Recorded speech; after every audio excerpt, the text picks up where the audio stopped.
Good afternoon, everyone, and welcome to another episode of HR Cafe, Trabahong Buhay at Iba Pa. Naku, na-miss po namin kayo. We are hoping that you're having a great Sunday. We're back for another fun-filled and informative episode dito na naman po sa HR Cafe at napaka-excited po namin sa magiging topic for today. Ako excited dahil medyo absent tayo ng 2 linggo. But today, nako, first time na makakasama ako for this year. Kaya naman po, I am very excited for today's episode. Pero bago po tayo magsimula, if it's your first time here in HR Cafe, we would like to encourage you to comment yung inyo, kung saan po kayo nanonood right now, tag your friends para naman po ma-share natin ang ating knowledge na matututunan for this day. If it's your first time, let me introduce to you to the people behind HR Cafe. We have Coach Darwin Rivers. He is a multi-awarded HR executive with more than 20 years of progressive leadership and management experience working with top Fortune 500 multinational companies. He is also the founder and president of Philippines HR Group, the largest Facebook group for HR professionals. He is also a certified life coach, public speaker, and motivational speaker, as well as an HR consultant. We also have mentor John Bernard Ordonez Kaasi, who is an HR L&D practitioner and educator. He is an online content creator and social media influencer, and best known for being a radio broadcaster as well as creator of Unboxing Catholicism podcast and FB Live. He is also a motivational speaker and a financial wellness consultant. At syempre, hindi makukumpleto ang HR Cafe without our servers. We have with me Mentor Tina Coang, an operations and HR leader with broad local and overseas experience. She is the general manager for retail company and the online content creator and blogger of tinainmanila.com. Napaka-active po ni Mentor Tina sa ating pong Philippines HR group. Madalas niyo po siya nakikita doon na sumasagot sa ating mga usual questions from our members in Philippines HR group. Of course, I am Mentor Rona Florentino. I've been an HR professional for more than 20 years now. I am currently the president and CEO of Opera Social Geekers, and I am also a public speaker and an HR consultant. Mentor Tina, kumusta po ang iyong linggo? Na-miss ko kayong dalawa ni Coach Darwin. Ng Oo dalawang nga eh. Kaya excited na excited ako na magka-tandem tayo today. And since it's January 23 and we have Sir Oliver as our guest speaker kasi last year pa natin siya ini-invite. Pero busy lang talaga siya. So I'm very, very glad that he's accepted our invitation today. So mga kababayan, abangan po ang aming second part of the show. And I welcome you guys all to the HR Cafe. Do not forget to put your name, where you are from, so that we can do a shout out about you on the show. All right? Ayan po. At syempre pa kung nagwa-wonder po kayo, para saan ba itong HR Cafe at ano ba ito? This is a weekly program. Ang aim po natin dito is to provide timely news and updates, impart knowledge and experience that are value-adding and beneficial for our members, kayo man ay employer or employee, discuss problems, issues, and challenges, and provide answers and resolutions with the help of our guest resources speaker. We are also here to help discuss new technology, tools, and processes as well as industry best practices. Kung kayo po ay meron mga job openings, we can also help you with that. Just send us your job openings dahil tayo po ay isa ring virtual job board, and we also do job-related announcement. Our aim here is to bridge understanding between employers and employees as well as provide inspiration and motivation every Sunday po. Ayan.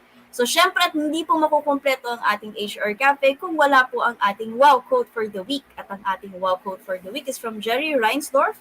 Ang sabi po niya, discrimination and prejudice of any kind have no place in our society. What can you say about this, Mentor Tina? In real life kasi, we do have a lot of subjectivity when we judge other people.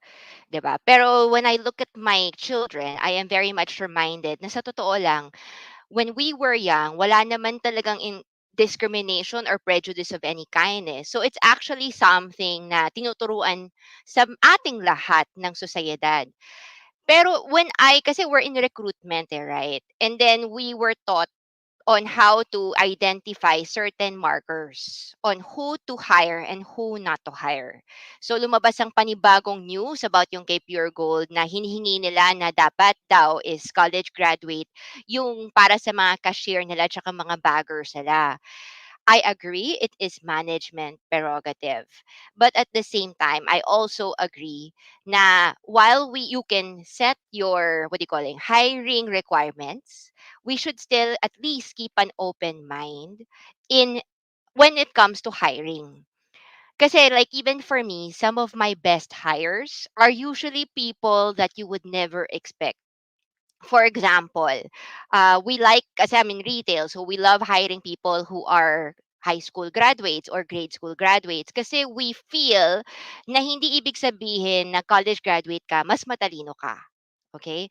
We don't care too much about yung face, 'di ba? Or yung height or yung color of the skin kasi we believe na ang pagbebenta is not naman based on kung gaano ka kaputi or gaano ka katangkad, pero more on kung gaano ka kasipag sa pag-aalok at marunong ka makipag-usap sa kapwa mong tao.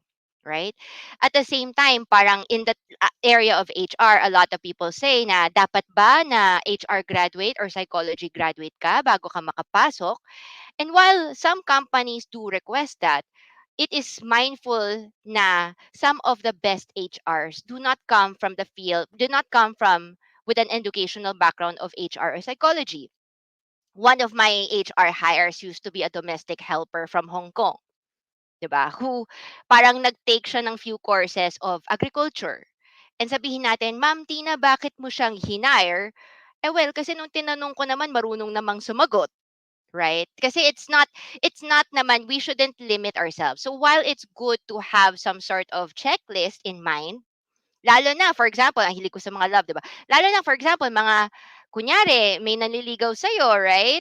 Huwag ka masyadong mapili at maging pakipot. Kasi minsan, yung the right one for you is somebody you will never expect and wala sa checklist mo. And if we are too stringent on our checklist, baka we might miss out the one for us. Okay, gusto mo ng matangkad, gusto mo ng mayaman, gusto mo ng lagi kang nililigawan, eh yun lang nung pinakasalan mo, ma-chicks pala, tsaka hindi marunong tumulong sa bahay.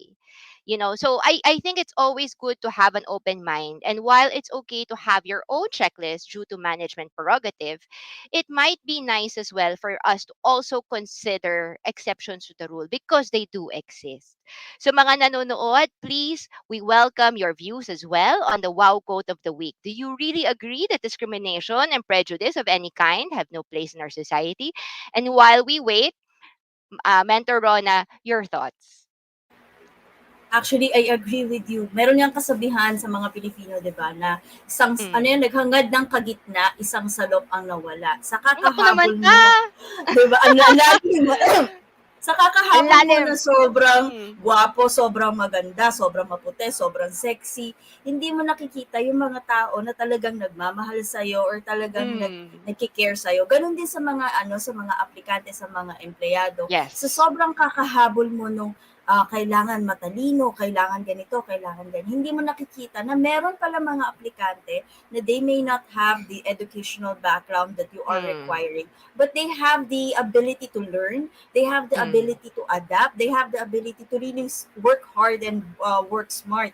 So, yun yung mga kailangan din nating tingnan. Baka sa sobrang pandi-discriminate natin Mm. at sa sobrang prejudice natin, hindi na natin nakikita yung mga tao na pwede pala talaga makatulong sa atin. Kasi when we say Mm. discrimination and prejudice, this is very different from just setting standards. We Mm. discriminate against something, we have bias against something without really understanding where it is coming from.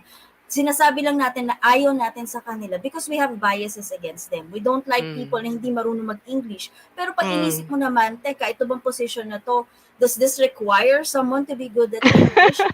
'Di ba? Yeah. Kaya lang pala tayo nang-discriminate kasi ang tingin natin sa mga nag-i-English is sila kasi yung Oo. matatalino. But that's not necessarily the case.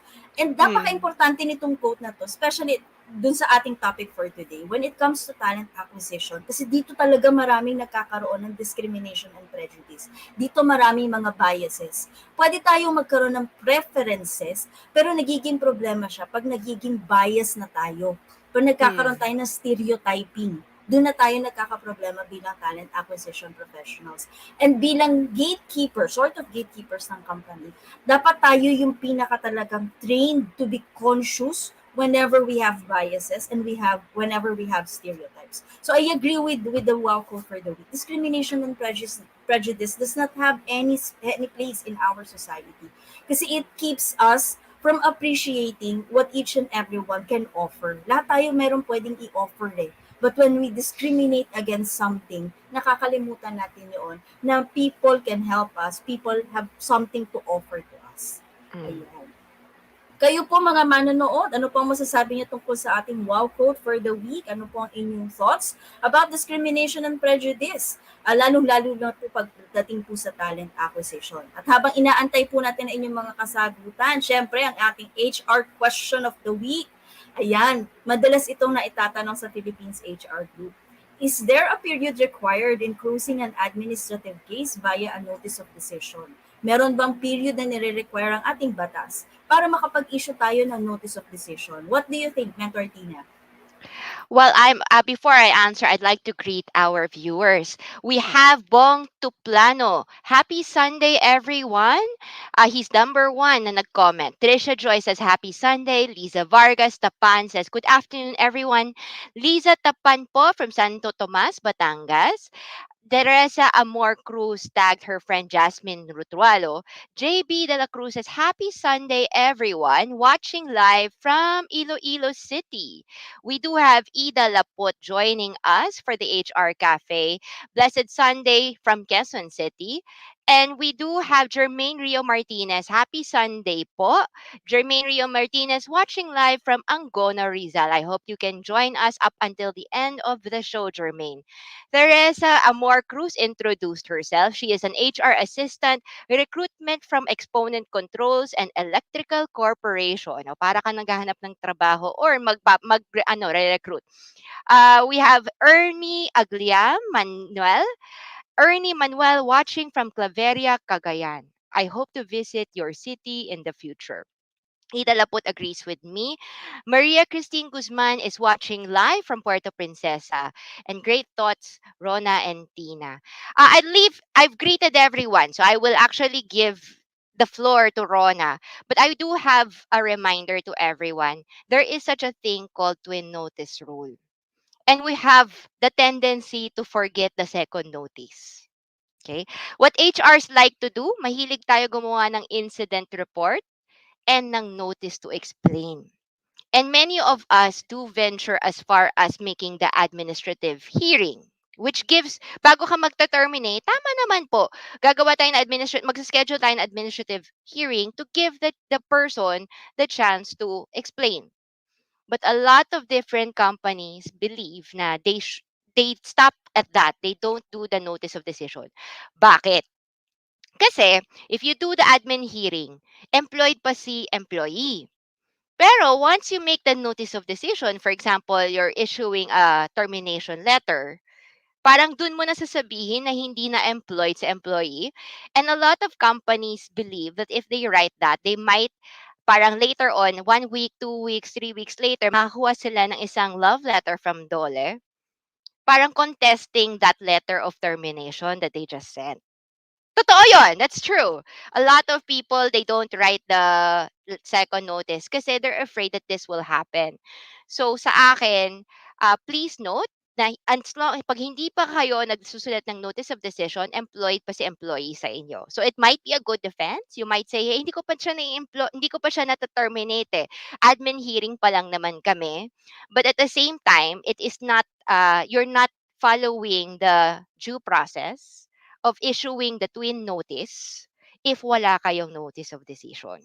Okay? So, it's a catch-22. But just a reminder, in order for you to follow the twin notice rule, dapat kasama yung notice of decision. All right? Rona to answer. Yan, oo, tama yan, Mentor Tina.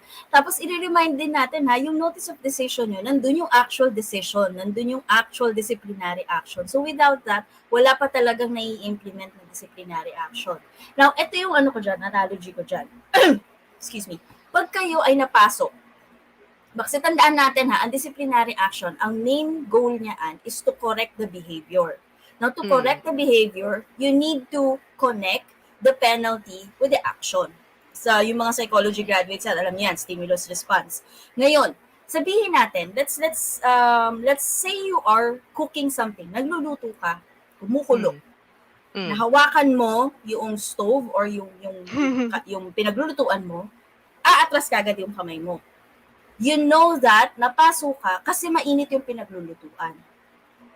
In disciplinary action, you know that kaya ka na written warning kasi nakasampung tardiness ka na. Mm. Now, paano kung may delay? Imaginein mo, hinawakan mo yung mainit na kalan. And then after 5 weeks, tsaka sumakit yung daliri mo. Mm. Iisip ka ngayon, bakit kaya sumakit yung daliri ko? Hindi mo na siya mako-connect dahil doon sa hinawakan mong kalan na mainit. Ganun din sa Mm. disciplinary action. The more you wait, the longer before you issue the notice of decision, the higher the probability na hindi na niya mako-connect yan. Hindi mo na mako-correct yung behavior. Alam niya na may Correct. written warning siya. Para saan nga ba to? Sinuspend mo siya. Bakit nga ba ako sinuspend? Kasi meron akong tardiness ng January. Okay. Tagal. Wala nang epekto. Ang tagal na. Plus ilang buwan na yung dumaan. Paano yung mga tardiness ng mga buwan na dumaan? Or let's say wala siyang tardiness dun sa mga months in between. Hindi niya ngayon may intindihan, bakit pa ako may memuhan? Hindi naman na ako nalilate. Wala na akong tardiness. So yun yung reason dyan kung bakit dapat, while the law does not indicate, I am yet to come across an SC jurisprudence. So dun sa mga nakakaalam, kung meron kayong alam, just let Mm. me know. But I haven't come across an SC jurisprudence that indicates na dapat within X number of months, days, or weeks, dapat nababa na si NOD. I haven't come across any. However, it doesn't mean na dapat patagalin nyo na patagalin. If the aim is to correct it as soon as possible. Huwag nyong papatagalin. Okay? And tulad nga ng sabi ni Mentor Tina, you need to make sure that after the NTE, after the written explanation, after the ample time to be heard, baba nyo ang NOD. Huwag nyo kakalimutan ng NOD kasi pag yung empleyado ninyo nag-awol, hindi nyo binaba NOD, biglang bumalik, how do you handle that? Okay? So yan Babalik po ang siya. ating, Yes. biglang active employee pala Babalikin ulit. mo, bababalikin mo kahit ayaw mo na. Oo. Ayan. Kaya iingatan po natin yung mga ganyang bagay. Okay? So, ayan po. Kayo po, ano po masasabi niyo sa ating HR question for the week? Is there a period required? At kung meron kayong period na naiisip, sa tingin niyo gano'ng kabilis ba dapat ibinababa ang NOD? Ayan. Mentor Dina, meron po ba tayong latest from Dole? Yes, Dole is upbeat and the tie-up with PGH and OFW hospital.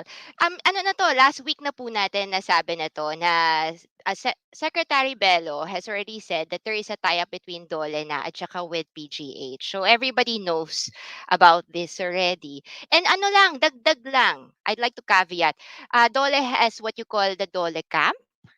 Okay, it's issued latest lang po. The details are in the PHRG group. But for those who are affected with the 2 week surge on Omicron, for example, if you guys did not go to work over the last 3 weeks because of the surge, you can actually avail of Dole Camp. Okay? Kung sa mga taong hindi alam, takot sa dole, please do it right now. It is still a big assistance. Pero importante, dapat hindi kayo nakapagtrabaho, ha? Naapekto talaga yung pagpapasok po ninyo and the employer is the one who has to apply for that. It's very easy. You can apply for Dole Camp. Is it 2 or 3 na? 3. Dole Camp 3 na via reports.gov.ph. So based on, so balik tayo dito kay PGH, ha. Based on the MCL, PGH will be helping the OFW hospital in training of clinical and administrative personnel, planning and acquisition of hospital equipment, and formulation of clinical and fiscal process flow. Yan. So very busy po tayo sa Dole. SSS Advisory, they're also advising us na dahil, di ba, may surge ulit tayo ngayon. So they're now reverting back to a drop box. Unlike before na pwede mo siyang pagpilahan. So a lot of people might think na, oh sige, pupunta ako dyan. But no, bumabalik na po tayo sa drop box for the meantime. So if you have any inquiries, you might inquire on their website. Do it online. Pero so far yung mga yung mga documents, hard copy of documents, Dropbox pa rin. Okay? You have to be very careful before you drop it. You must make sure you have a copy because SSS unfortunately has a tendency sometimes to misplace the envelopes that you place on the drop box. So for the love of God, before you do anything with SSS, before you submit, if you're going to submit the original, always make photocopies and always ensure that you have proof somewhat that you have submitted, because otherwise baka mahuli po kayo. Kawawa naman po pag kunyari nawala po yung documents, lalo na when it comes to like sickness and maternity notifications. Okay? So again, ang reminder po nila, so these are the things that you can actually do. So you can register and enroll your accounts, update of data, PRN generation, report submission via the My SSS online accounts. I know a lot of people still believe that if they, yung check ng SSS, inaabangan po nila. I'd like to remind everyone, SSS now is pushing everyone to actually enroll their bank accounts or cash card details online. Kasi yung pagbabayad po ng mga, yung pagbibigay po sa atin ng pera for our benefits or for loan proceeds are now done straight from SSS Online. Wala na po tayong cheque-cheque. So through the my.sss online portal, everyone can file their salary loan application, their calamity loan application. Bukas po sa mga regions na naapekto ng Odette. They can apply for the loan condonation program, which is deadline po niya is February 14, 2022. Malapit na po. Submit their sickness, maternity, or whatever benefit notification. File their unemployment benefit. So kung kayo po ay natanggal for authorized causes and you have paid the enough hulugs, then you can avail of this. Sayang din po siya. And for payment channels, you just have to go through the payment channels either through banks accredited by SSS or through mobile facilities via Bayad Center, GCash, and other banks that are affiliated with SSS. Okay, so push back to ano, kung hindi nyo alam po ang inyong username and password, please feel free to visit SSS pag wala na pong search. Okay, so they will open back probably in the later half of the month. Rona? Rona? Sorry, naka-mute pa pala ako. Ayan, okay. At pinapaalala din po ni SSS, ang kanila pong SSS Sickness Benefit Program covers COVID-infected workers na naka-home confinement po. Ngayon, bago po tayo ma-excite at mag-file kagad ng sickness notification dahil tayo po ay naka-home confinement, may mga requirements po dyan. Okay? So, hindi kayo basta-basta makakapag-apply dyan kasi kailangan nyo pa rin po ng results po ng RT-PCR or ng antigen test para kayo po ay makapag-file para sa home confinement. Pero ang application po nito ay online din po. Okay, so ito po ay for COVID-infected workers who are in home confinement that are already covered under the Sickness Benefit Program. So ito po ay dapat meron din po kayong enough na hulog para kayo po ay makover ni SSS. Members who cannot work due to sickness or injury and are confined either in hospital or at home for at least 4 days could avail of the sickness benefit. Aside from employed members, ito po ay maaari din pong i-take advantage ng mga self-employed, voluntary, and OFW members. Daily cash allowance po ito, ang computation po nito ay same lang naman din po dun sa computation ng inyo pong sickness benefit. So for computation po, tignan nyo na lang po yung website ni SSS para po sa step-by-step approach on how to do the computation. Pero kailangan po ay meron pa rin po kayong RT-PCR or antigen test po bago po kayo makapag-file nito. Hindi po pwedeng nag-home confinement or nag-isolation lang po. Okay?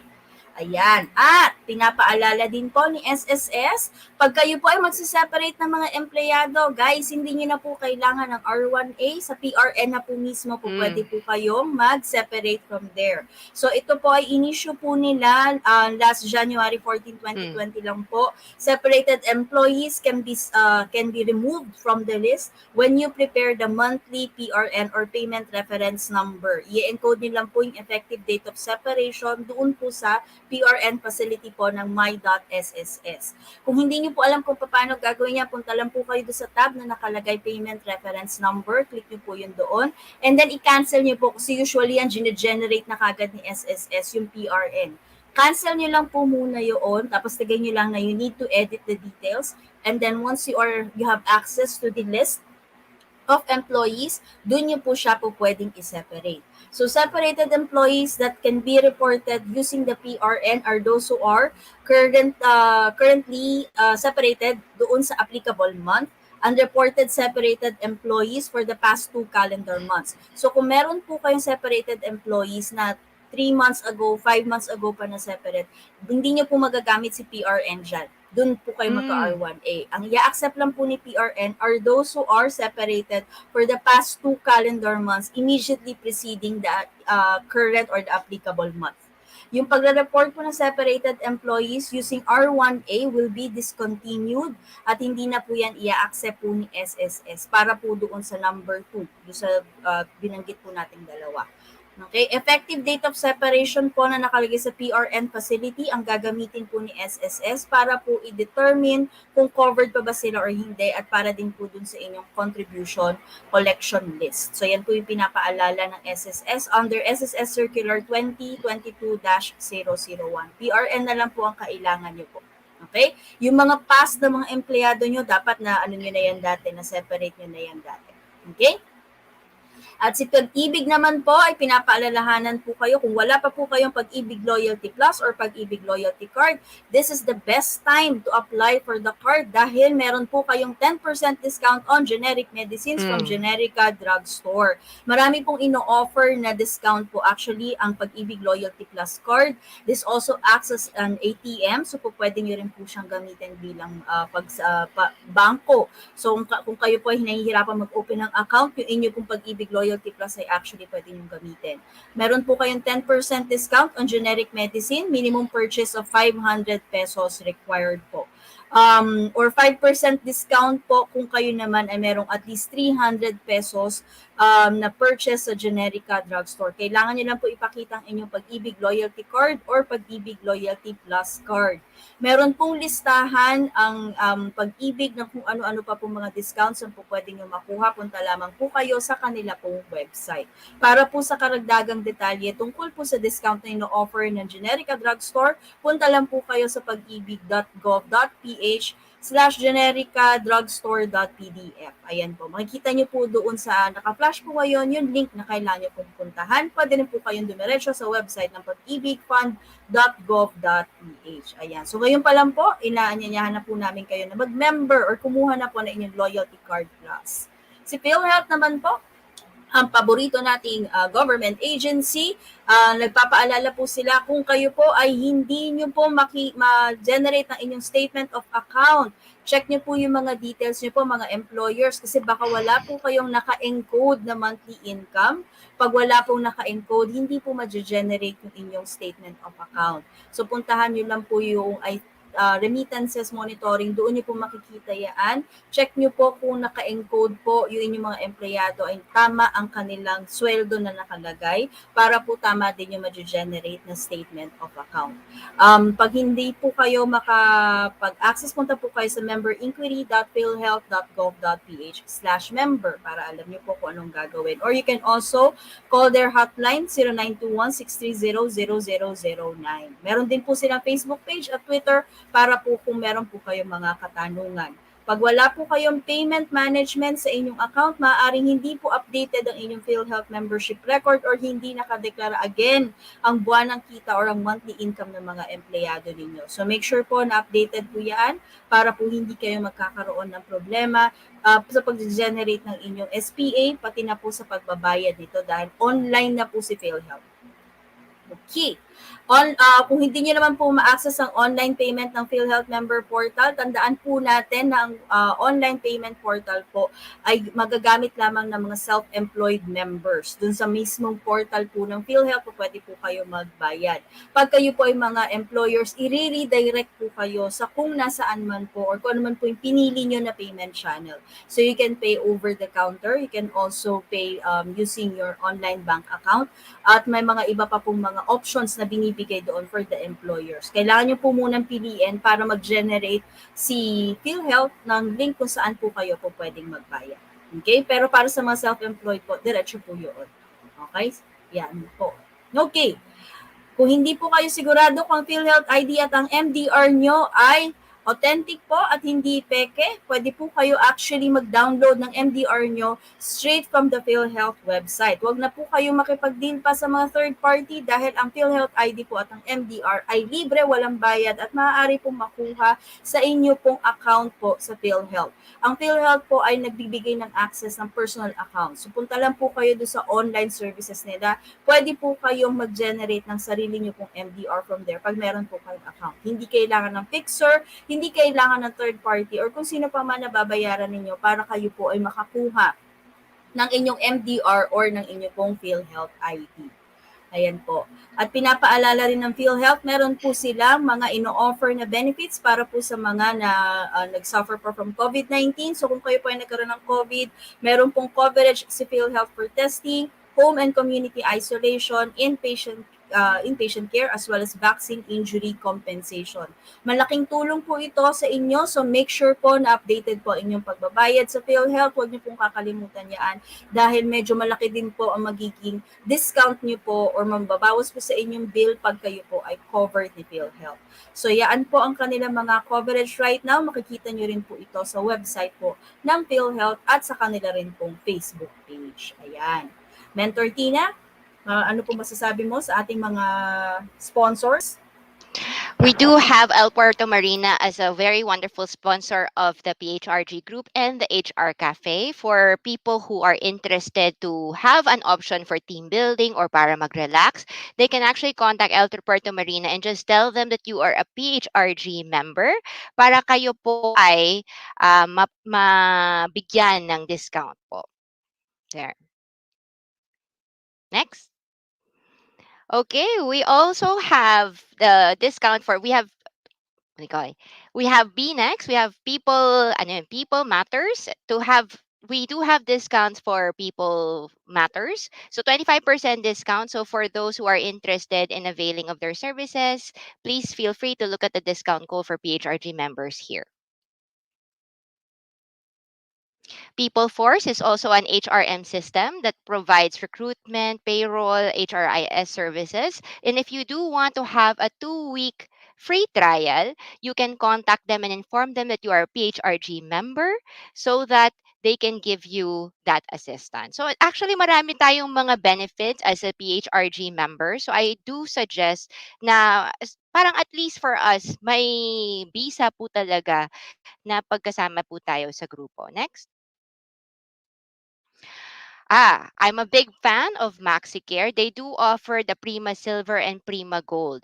Prima Gold is actually very good, lalo na if you do have, what do you call it, family members who do not have any healthcare coverage and who are senior citizens. Kasi the problem with many healthcare services is that, lalo sa mga prepaid HMOs, is hindi na po nila kino-cover pag medyo may katandaan na.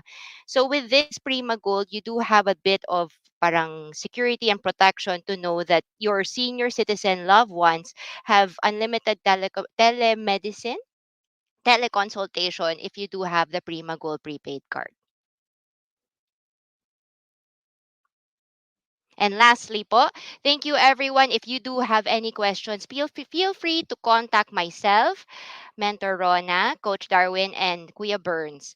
Kasi we are not just a free webinar, but we also do present job board. We are also an online job board. So if you do have a position na mahirap ninyong mag-recruit, you may actually add into us. We also do accept sponsorships.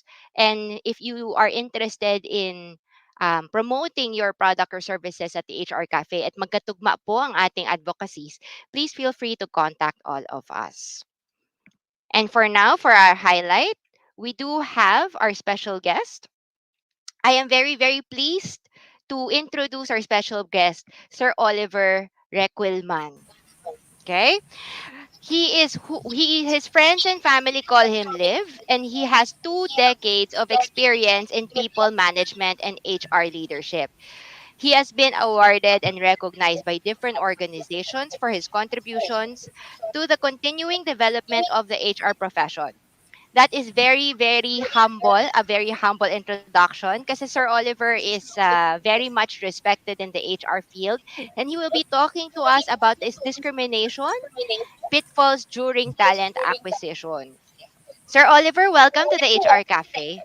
We now have over Hi, 100 people watching us. good Very afternoon, popular everyone. speaker live. Okay, so Yes. very, Thank you. very Thank you so popular much. speaker. And with this, before we turn it over to you, I'd like to first greet our Mhm. viewers. And then after that, Rona and I will be in the background giving you the floor. So we have Karen Cruz Santos who is greeting us. Good afternoon po. We have guests from Tagum City and from Manila. Ana Fidel is saying Blessed Sunday from IASCO. Jill Villarin, happy Sundays from Taguig. Cherry Cruz is watching from Marikina City. Ann Singhid is watching from Bacolod. Iba-iba, no? Mary Mhm. Sun Kinday is watching from Pasig City. We do have VA from Insboss Inc. Nika Castillo is greeting Happy Sunday. T. Ancot, welcome back. Blessed Sunday, watching from Dasmariñas, Cavite. So there. So, Sir Oliver, 2 decades na po. Yeah, so And a little over 2 decades actually, but and two, bakit 2 decades. pong sa dami-daming pag-usapan, ito yung napili nating topic? Well, simply because in recruitment, depends on whose perspective you're looking at. Oftentimes, there's always the issue on discrimination. Eh. Let's say, for Mm, example, if you're looking into the hospitality industry in the airline management, when somebody applies for a role in as a flight attendant, mm, everybody's dream is to become a flight attendant. Eh. So when you ask them that, so if you that's exactly what they're going to tell you. So nangyayari ngayon, all of them, syempre di mo naman sila ma-hire lahat. So all of them will have that feeling that they have been discriminated because all of them mm, will think that they are always better than the other accepted mm, candidates. Kung maganda yung mm, kinuha mo, everybody believes that they're even more beautiful than that person. Ganun kasi, that because it has always been their childhood dream to become a flight attendant and travel the world. And to become a pilot as well. Kaya pagka ni-interview mo yon at hindi mo natanggap, immediately ang tingin nila doon is that they've been discriminated for certain purpose or for certain reasons. So kaya mm. HR, or should I say recruitment process, especially in talent acquisition as a function, has always been looked into or alleged with so many issues of discrimination. Pero ano ba talaga yung pitfall ng ano? What are the pitfalls in recruitment that we could say na there is a chance for discrimination? Oh, so yun. Kaya All ito yung right. napili nating topic. Okay. On to you. Okay, so well, if you're going to take a look at the next slide, and by the way, thank you, Tina, for giving a very warm and welcoming introduction. But to add a little bit to that, if you're going to take a look on the next slide, you can find me on LinkedIn. Yeah, you can find me on LinkedIn. You can find me also on YouTube and also on Twitter. But I spend more time on LinkedIn simply because it's a platform wherein I could connect more with everybody professionally. If I may not be able to accept your invitation to connect, but you can always follow me in order for you to get fresh feeds from my recent articles. So moving forward to the next slide. It's a short a description of the industries where I came from and how I started my career. So I started off from Pascual Laboratories. I was a territory business manager when I started, and then eventually I ended up here in currently at FEU as an adjunct professor. And previous to that, I was with Capital Medical Center as the head of human resources and as the head of HR as well at St. Luke's.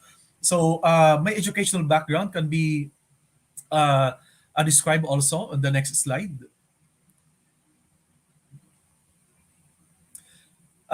So yes, I'm a Cebuano. I hail in the Visayas from Tacloban City. I moved to Cebu to finish my high school and college degree, and I've taken also my MBA, my two master's degree at the institution of Southwestern, and then I've taken my PhD as well.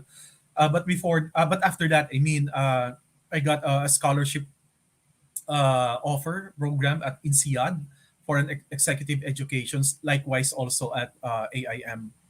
So that's a little bit more about myself. So moving to the next slide, you'd see that we're trying to connect discrimination that happens in the recruitment. So moving to the next slide, a little bit more. This is to describe and to remind everybody the regular recruitment process. Wherever you go, whatever industry it may be, the recruitment process is likewise has similarities. No? It has similarities from one industry to another. Kasi pag tinignan natin yung recruitment, it always starts and begins with sourcing. So we advertise and then we have respondents.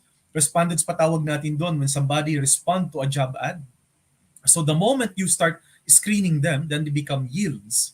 So ilan yung output dun sa screening process na yon or the screening part of that recruitment process. And then it's so on and so on and so on. Now you need to also apply analytics, try to understand the average fallout in every process or in every steps of the recruitment process in order for you to anticipate and increase the size of the funnel. You know, the fatter the funnel, the healthier for you to have a good result as you go move to the next step in the process. 'Di ba kasi kung let's say 100 lang yung nakukuha mo in every 1,000 and your target to hire is 200, then therefore you need to increase it by 2,000. Right? Ganoon lang kasimple yung math nun eh. So moving to the next slide, as similar as it is, no, pagtingin pa rin natin doon, and no matter how procedural a recruitment process is, when you are not hired for a particular position, you will always have that feeling of discriminated. Lalong-lalo na if during the interview, you were asked questions that you find offensive. Di ba ganun yun eh? And o kaya, questions asked from you that you failed to answer, and then later on, doon mo lang na-realize yung tamang sagot, and then, you know, how you wish you could turn back time and then answer it correctly. So what is really discrimination? Well, may tinatawag tayong direct discrimination. No? Ito yung someone who's really upfront pa lang. No? Years ago when I started my career, in one of the final interview, I applied in a distribution company in order into distribution of consumer goods. I was, I think, halfway of my MBA, and the person interviewing me didn't finish college. And you know, she was challenging me so much that she tried to make it to a point, literally, to a point that education is useless. No, it was really that strong. The interview was, and as a job applicant, I have to bite my lips all the time, and then I just let the interview conclude. So yun yung mga direct discrimination wherein during the time of interview or at the moment where you are in the situation, you could actually feel that discrimination being happen or being applied to you. Now yung indirect naman, these are the things that we see or incidents, the situations that we are in that is not directly being said to you, but clearly you are being isolated and discriminated from the situation. Okay, what are those example? For example, let's say hindi pwede yung maitim. Oh, ay, sorry. Ang pwede lang dito is yung maputi. Kasi sinasabing hindi pwede yung maitim. Ang sinasabi lang dito, pwedeng pumasok yung maputi. Pwede sinabing hindi pwede pumasok yung maitim. So magtatanong ko ngayon, hindi ako maputi eh. Pwede ba akong pumasok? Hindi po ma'am, sabi po kasi maputi lang. So ibig sabihin, hindi pwede pumasok yung maitim? Wala po kami sinasabing gano'n. Sinasabi lang namin, hindi pwede pumasok ang maputi. So that is indirect. And same also in job ads that we see, pag sinabing with 20 years experience, coming off from the top 10 schools, hindi naman sinasabing na dapat galing ka ng Ateneo, UP, Lasal. Pero pag sinabi kasing top 10, who are those top 10 or top schools? No, who are those top schools? Ibig ba itong sabihin hindi kasama yung mga state universities? O yun. Di ba? Indirect yun. So, meron naman yung harassment. This is also in a way a part of discrimination because to a point wherein sexual harassment becomes more glaring than the discrimination itself. So moving to the next slide, as I have defined the discrimination, let's take a look at situations wherein we will be put in as a recruiter. I mean, we will be put in a situation where we're going to hire people with different disabilities. So ang tanong ngayon dito, are we going to close our doors to fill up positions coming off from applicants with physical disabilities? No? Depende sa kind of physical disability. Kasi kung yung trabaho is monotonous, monotone, and then monotonous, and then ibig sabihin it's regular situation, walang masyadong movement. I think siguro a physical disability that's something to do with limbs and physical attributes can be considered. Pero iba kapag ka-verbal, di ba? If you're going to take a look at the next slide, no, pag-uusapan kasi natin dito is a physical disability. Nag-hire ka ngayon for a call center company. And then meron ka aplikanteng ganito papasok. Well, depende siguro kung mala pina Joaquin Phoenix, no? Na he can, regardless of the fact that he's hair-lipped, he can put a good communication. So what about the others? I'm not saying na I'm not trying to be discriminative here, but I'm just trying to emphasize. You need to understand as well the nature of work. So moving to the next slide. Yun, ito. I found this on LinkedIn. This was last year from Reed Elsevier. I don't know if we have what from the viewers coming off from this company. I hope you won't mind that I lifted this up from LinkedIn. But anyhow, annually they have a servant leadership program wherein they invite leaders and then to speak in their session. So they've invited Jessica Cox, Filipina American, who is a licensed armless pilot and an armless black belt taekwondo. So maganda, di ba? Very promising talent. So she may be a good instructor in a pilot academy. But as a commercial pilot, una nating tatanungin muna, you as what do you call this? As a customer, are you comfortable to sit on an aircraft knowing that the pilot is armless? No, being an armless pilot, what's your level of confidence as a passenger? Okay, although we both know, no, you may also know that an aircraft is not the same as the cockpit that you can find in a car. Kasi yung a car's cockpit is different kasi it has the steering wheel, it has the cambio, it has, kung manual pa yan, 3 pedals yung tatapakan mo. But in a aircraft cockpit is kind of different. You may or you may not know that, but the question is, what's your level of confidence if you will know that this is your pilot? A different story kapag ka ito yung pilot instructor mo, right? Or your flight instructor. Different story siya. I think I will have such level of confidence if my flight instructor is somebody like Jessica Cox. More so kapag taekwondo pag-uusapan natin. Kasi naging black belt siya na walang kamay eh. Ako may kamay ako. Magtuturuan niya kayo ngayon ako ng taekwondo. Di ba? So I'll have that level of confidence. Pero paano pag MMA pag-uusapan natin? Might be a bit different. Alright, I just want to set the tone first before we go to the next slide that looks into the different pitfalls of discrimination in a recruitment process. So move to the next 2 slide, I think, if you can, Tina, please. Ito, move to the next as well.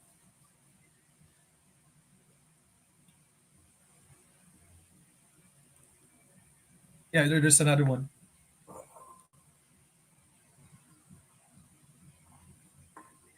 Just click next.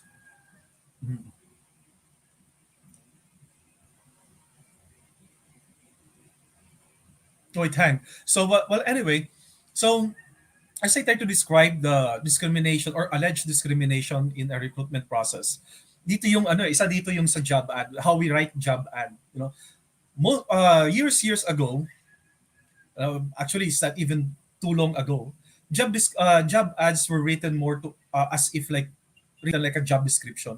Ang ginagawa ng ibang recruiters, they'll go to OD department, or they look into their profile of jobs, then they'll pick the job being advertised, they look at the job description, copy paste, and put it on the job board. So, ngayon, ang nangyayari, pagka ikaw naman aplikante, babasahin mo yung trabaho, binabasa mo na ngayon yung description ng trabaho, di ba?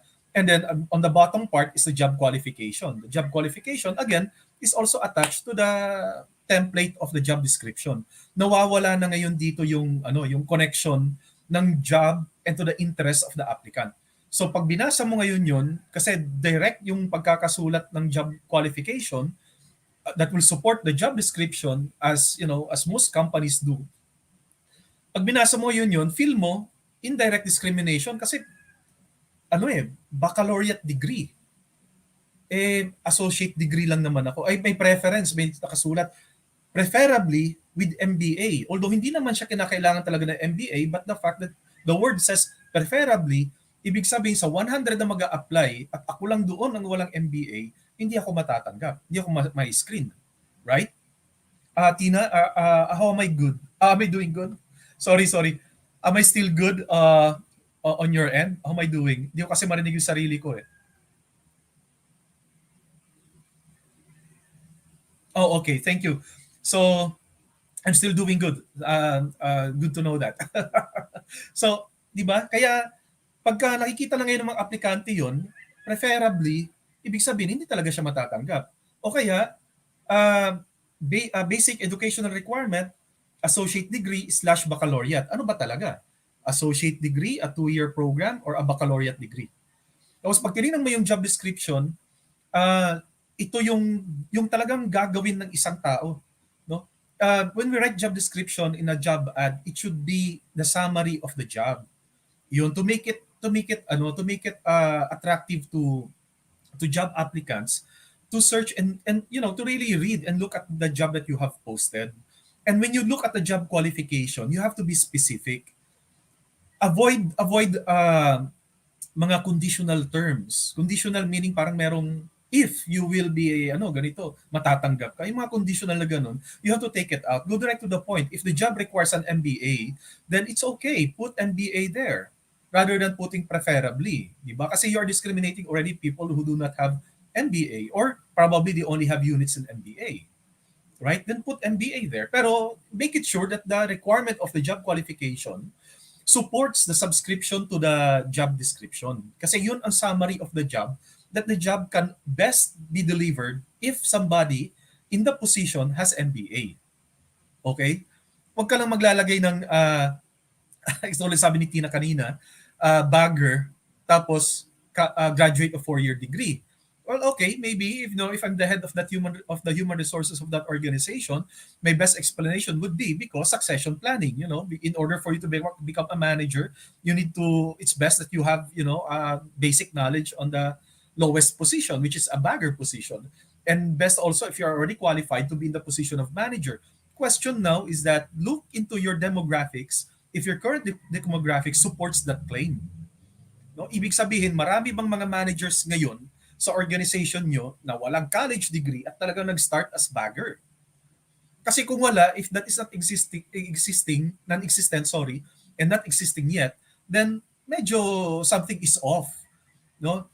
Just to add more thoughts on that, I'd like to share with you an experience I have had with a multinational company in a beverage manufacturing.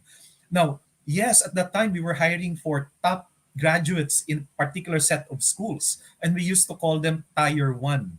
Bakit? Because these positions we're trying to fill up requires them to be up front of a group of people, to be in front of owners whose investment is not less than 10 million. And these are investors who will purchase what do you call this? A dealership franchise from your organization in order for them to distribute your drinks, your beverages within a certain area. So ito yung mga kinds of talents that we want because they have the certain level of confidence that when they talk to people of different walks of life, they have that certain level of confidence already. They can speak well, they can convey their thoughts, and they know what they can easily adapt to changes in their environment. What they cannot adapt, however, is on the type of work wherein they will be required to exercise more manual labor. Yan. Bakit? Kasi ito po yung mga estudyante, nung nag-aaral sila sa itong tinatawag nating quote-unquote Tier 1, hinahatid sundo sila ng parents nila. In fact, yung baon nga nila nasa mga 500 pesos. Recently nga lang, I saw an ad, yung baon niya 1,000 pesos a day. And that person only spends 100. So, ibig sabihin, this person came a prominent family, affluent family. Now, when this person was growing up as a child to college, talagang pampered at talagang pinagtuunan ng pansin ng mga parents. So this is the kind of talent that you will not expect to do more manual labor. Hindi po yan magdadrive ng tricycle. Tama, di ba? But let's take a look at schools, graduates coming from schools na tulad ng, let's say, a state university. Because these state universities accepts students coming from different walks of life, majority of them coming from public school. Ito yung mga nasa community level natin na medyo yung parents are coming also from rank and file, coming from manual labor blue collar jobs. So ito talaga yung pwede mong bigyan ng trabaho ng susi ng tricycle at maghahatid door to door ng soft drinks. Right? May college degree yan. Pag pinagbigyan mo ng laptop, they know how to operate laptop. But except that this kind of job requires more manual labor. So that particular position has a different target.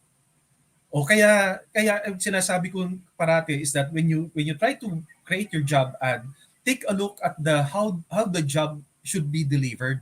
Don't just copy paste the job description kasi magkakaroon ka ng discrimination yan. Anong ibig sabihin ng tier 1? Sino nagsabi na tier 1 yung school na yon? Sa mo ngayon huhugutin yan? It's just your perception eh. No? Dahil alam na itong school na to is magaling magsalita, puro mga Inglesero at Inglesera, hindi na tier 1 ngayon yung iba kasi medyo state university o kaya city universities. So mapapasama ka doon. So take a look at the nature of the job, how it is going to be delivered, rather than taking a look at the job description and copy-paste. Move to the next slide, please, Tina. Nako, sana mahabol ko yung oras ha. Medyo mahaba-haba. It's 38 slides. But again, the slides are only here to guide me. So discrimination as well during the job interview. Now, in the job interview, is always a war, no? An internal war between potential and competencies of job and job-related experiences. Now, if you're going to talk to some HR speakers like myself, they'll tell you now you go for the potential. In fact, if you check LinkedIn right now, there's a lot of quote and quote this keynote speaker saying this inspirational saying this. If you take a look at the tone of what they're saying, it's all about higher potential talents. Don't hire for competencies, education, and related experiences. Okay, may problema po yung potential. Bakit kamo? Lahat po na nag-a-apply may potential. Parang ngayon po yan, dito po sa atin. Do we have all of us, do we have the potential to be the next president of the Philippines? The answer is yes. We have the potential. Bakit? Kasi napakababa lang ng qualification to become president of the country. Pero ang tanong dito, do we have the competencies to run a country or to run a local government or even to run a barangay, more so to run an organization or a department? So, hindi po lahat natin pwede kaagad gamitan ng potential. This applicant has a potential. He is a potential talent for leadership.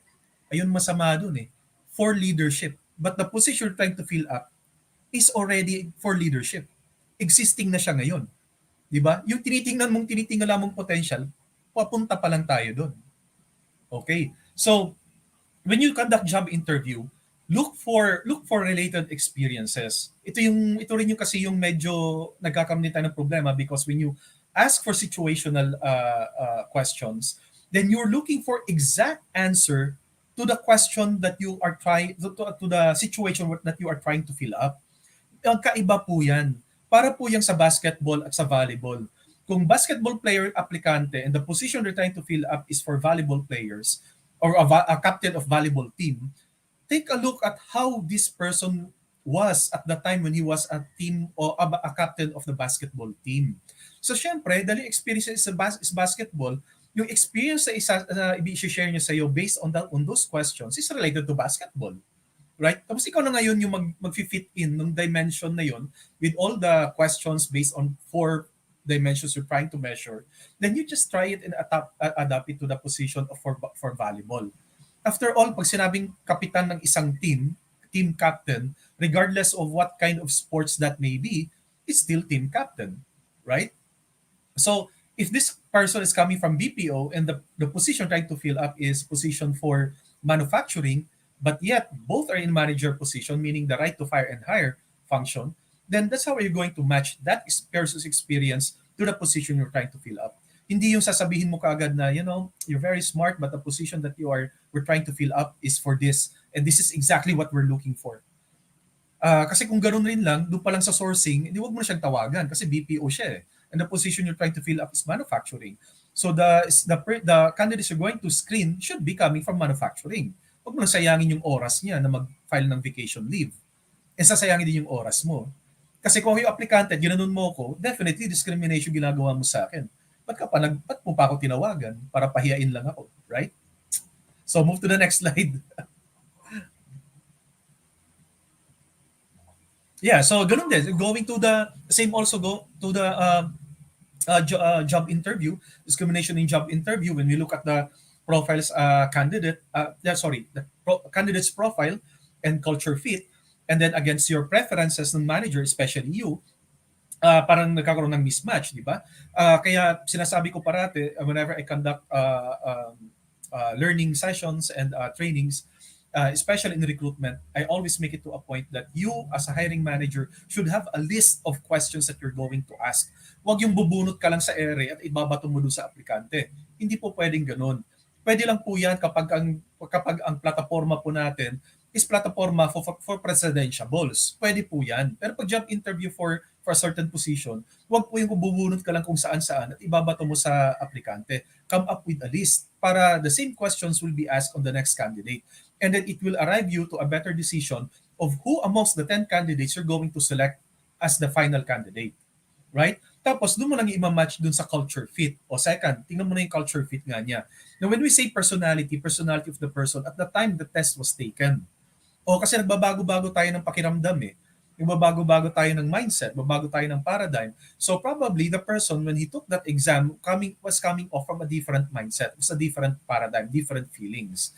So, kung kaduda-duda, you can always ask the person, the candidate, to retake the exam.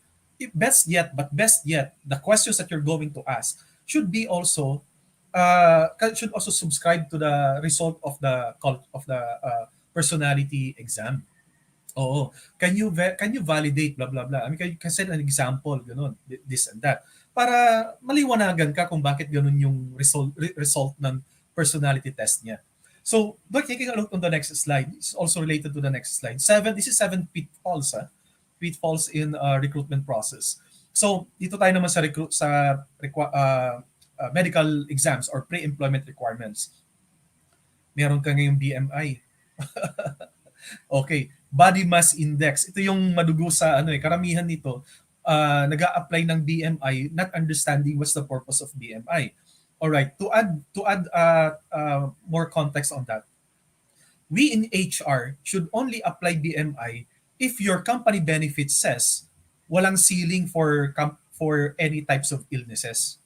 Okay, because the BMI should already promise you that the people that you are going to bring in is least likely to get sick in the next 12 months. Alright? Kasi gusto mong bumawi pa muna sa investment mo eh. Diba? You as an organization, as a company, you would really prefer to hire somebody who is in better shape. Kasi pagka pumasok yan dito in less than 6 months, less than 12 months, at nagkaroon ng heart bypass, katakot-takot na gastusan ngayon yon, di ba? Your company policy says, may it be CBA anchored or company initiated, says that there's no limit in any type of illnesses the employee will suffer. So ibig sabihin, nagkakaroon talaga siya ng open door in enjoying the hospital benefits. So paano ngayon yan? Paano ngayon i-manage yun? So there's some right sense to it na titingnan mo talaga yung BMI. Right? Kasi you need to look into the tinatawag natin doon yung mga high perform, mga high numbers, no? Mga high numbers in terms of medical records, yung mga matataas yung high blood pressure, matataas yung blood sugar content, this and that, and then blah blah blah. So, yun ang dapat nating tingnan ngayon. Pero kung yung kumpanya nyo is offering HMO with only 150 maximum benefit limit per illness per year, mahiya naman po tayo, naghahanap tayo ng BMI. Diba? Medyo mahiya naman po tayo ng konti doon. Kasi 150 lang naman yung budget natin per illness per year. Kasi kung nagkasakit naman yan in less than 12 months that the person, from the time that you have hired the person, the truth is you will still pay for HMO premium whether you use it or not. Right? gamitin man ni empleyado yun o hindi, you will still pay the premium that you have promised for the service provider. So, mahiya naman tayo ng konti. Pero ano ko sinasabing not at all applicable ang BMI. Best to apply BMI if there is a sustainable reason why you are doing BMI. Then another thing for the medical exams, when you have all sets of medical exams, never expect the candidate to pay for it. Bakit po kamo? It's you, the organization, who required these medical examinations to be taken by the candidate. Imagine, kandidato po siya, hindi po siya empleyado. So, all the more that we as an organization should ask the candidate to take those exams without them having to pay for it. Okay, wag na po natin silang pabayarin yun. Kasi nagiging ano na po siya eh. Asa po pumapasok na tawag natin ditong discrimination. Nagiging discriminative because it's only those with money can afford it. Eh paano po yung walang pera? Kaya nga po sila naghahanap ng trabaho para magkaroon ng pera, di po ba? So, include as well all other company requirements.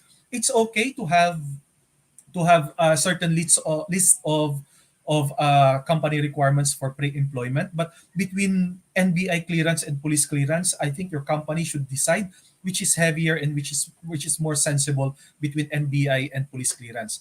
Now, mind you, yes, even if police clearance has no cost, but then going from Quezon City to the point where you're going to get your police clearance requires travel and expenses. So gagastos pa rin po yung empleyado. Kaya pag-isipan po natin saan po yung mas po pwede. Then, here comes the most discriminating of all, background check.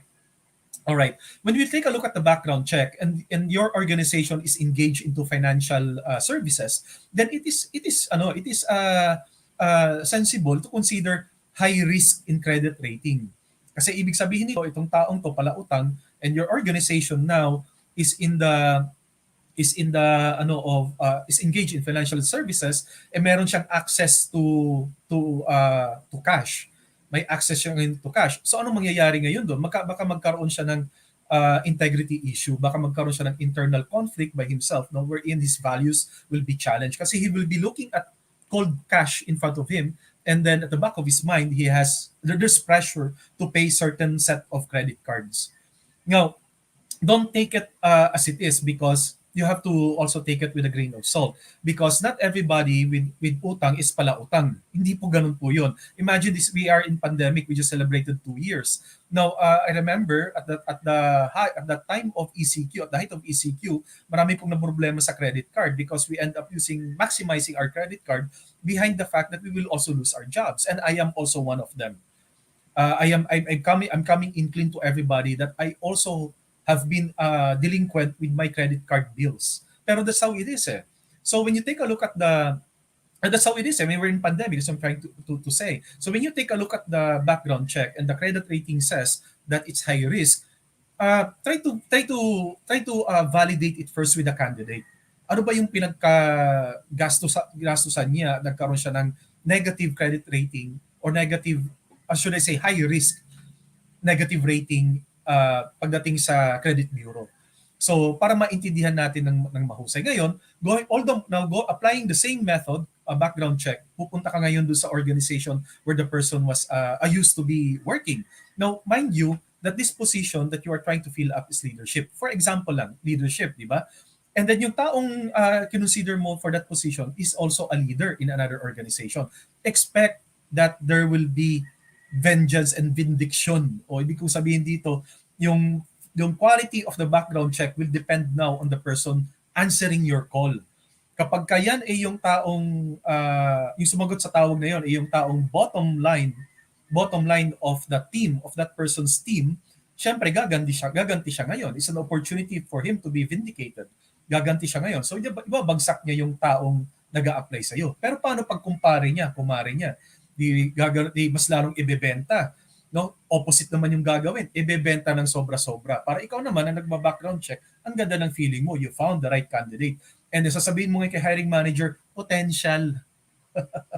Yan na naman yung nakakasawang may potential. So parati tayong potential. So see, this is what I'm trying to say. When you take a look at the background check result, you yourself as the hiring person or the hiring manager, you need to treat it with a grain of salt. And that grain of salt means that you will have to put more thoughts and analysis on the result. You need to spend more time to verify and validate. Kasi pagka ang position that you're trying to fill up is a manager position and this applicant is already a manager in the previous organization. Now, as managers, our job is to manage business, not to be kumpare and kumare. O yun. So that being said, meron talagang mga taong napipitik na slap on the wrist, napipitik, naboboljak, napapagalitan. Meron din mga tao sa team niya na na-appraise parating kasama sa kapihan, sa inuman at sa lahat ng klaseng birthdays. Meron talagang gano'n. The reality has it. Right? So if you move to the next slide, this is we're on the 6th slide already.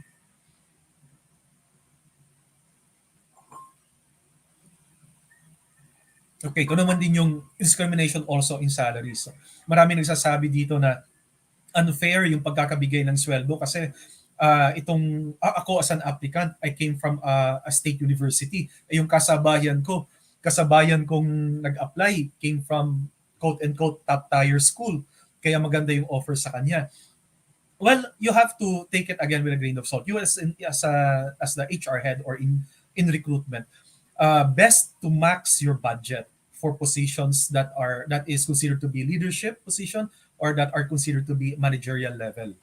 Now, however, pag rank and file, again, stick to the entry level. Okay, bakit kamo? The moment that you are going to start offering a little bit higher, no, in order for you to get that best candidate, quote unquote, may potential, mag-a-adjust kayo ng salary mo. And when you adjust the salary offer, it will also affect your internal salary structure. At the end of all this, you will end up with red dots when you conduct a scatter diagram to study the relevance or irrelevance and the integrity of your salary structure. Magkakaroon kayo ng red dots. And the red dots na yon will be most likely caused by your recent hires or hires less than 5 years ago. So, kasi yung mga nasa baba ng green mo, ito pa yung mga na tenured. Diba? So magkakaroon ka lang ganun na situation. Which is, I always advise, if it's going to be a rank and file, go for the entry level offer for that particular position. Pag tinanggap, well and good. Pag hindi, then continue searching. Okay? Now, for managerial position, max the budget. If there's a leadership position, max the budget. Don't go beyond it. Doon pala sa unang interview pa nga lang, pagka ako yung kausap, I throw away immediately the budget and we cannot go beyond it. That's what I will always say. This is a monthly-based offer. These are the benefits. Are you up for it? We'll go to the next step.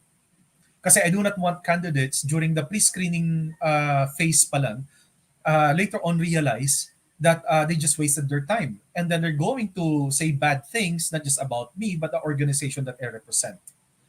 Right? So move to the next slide, please.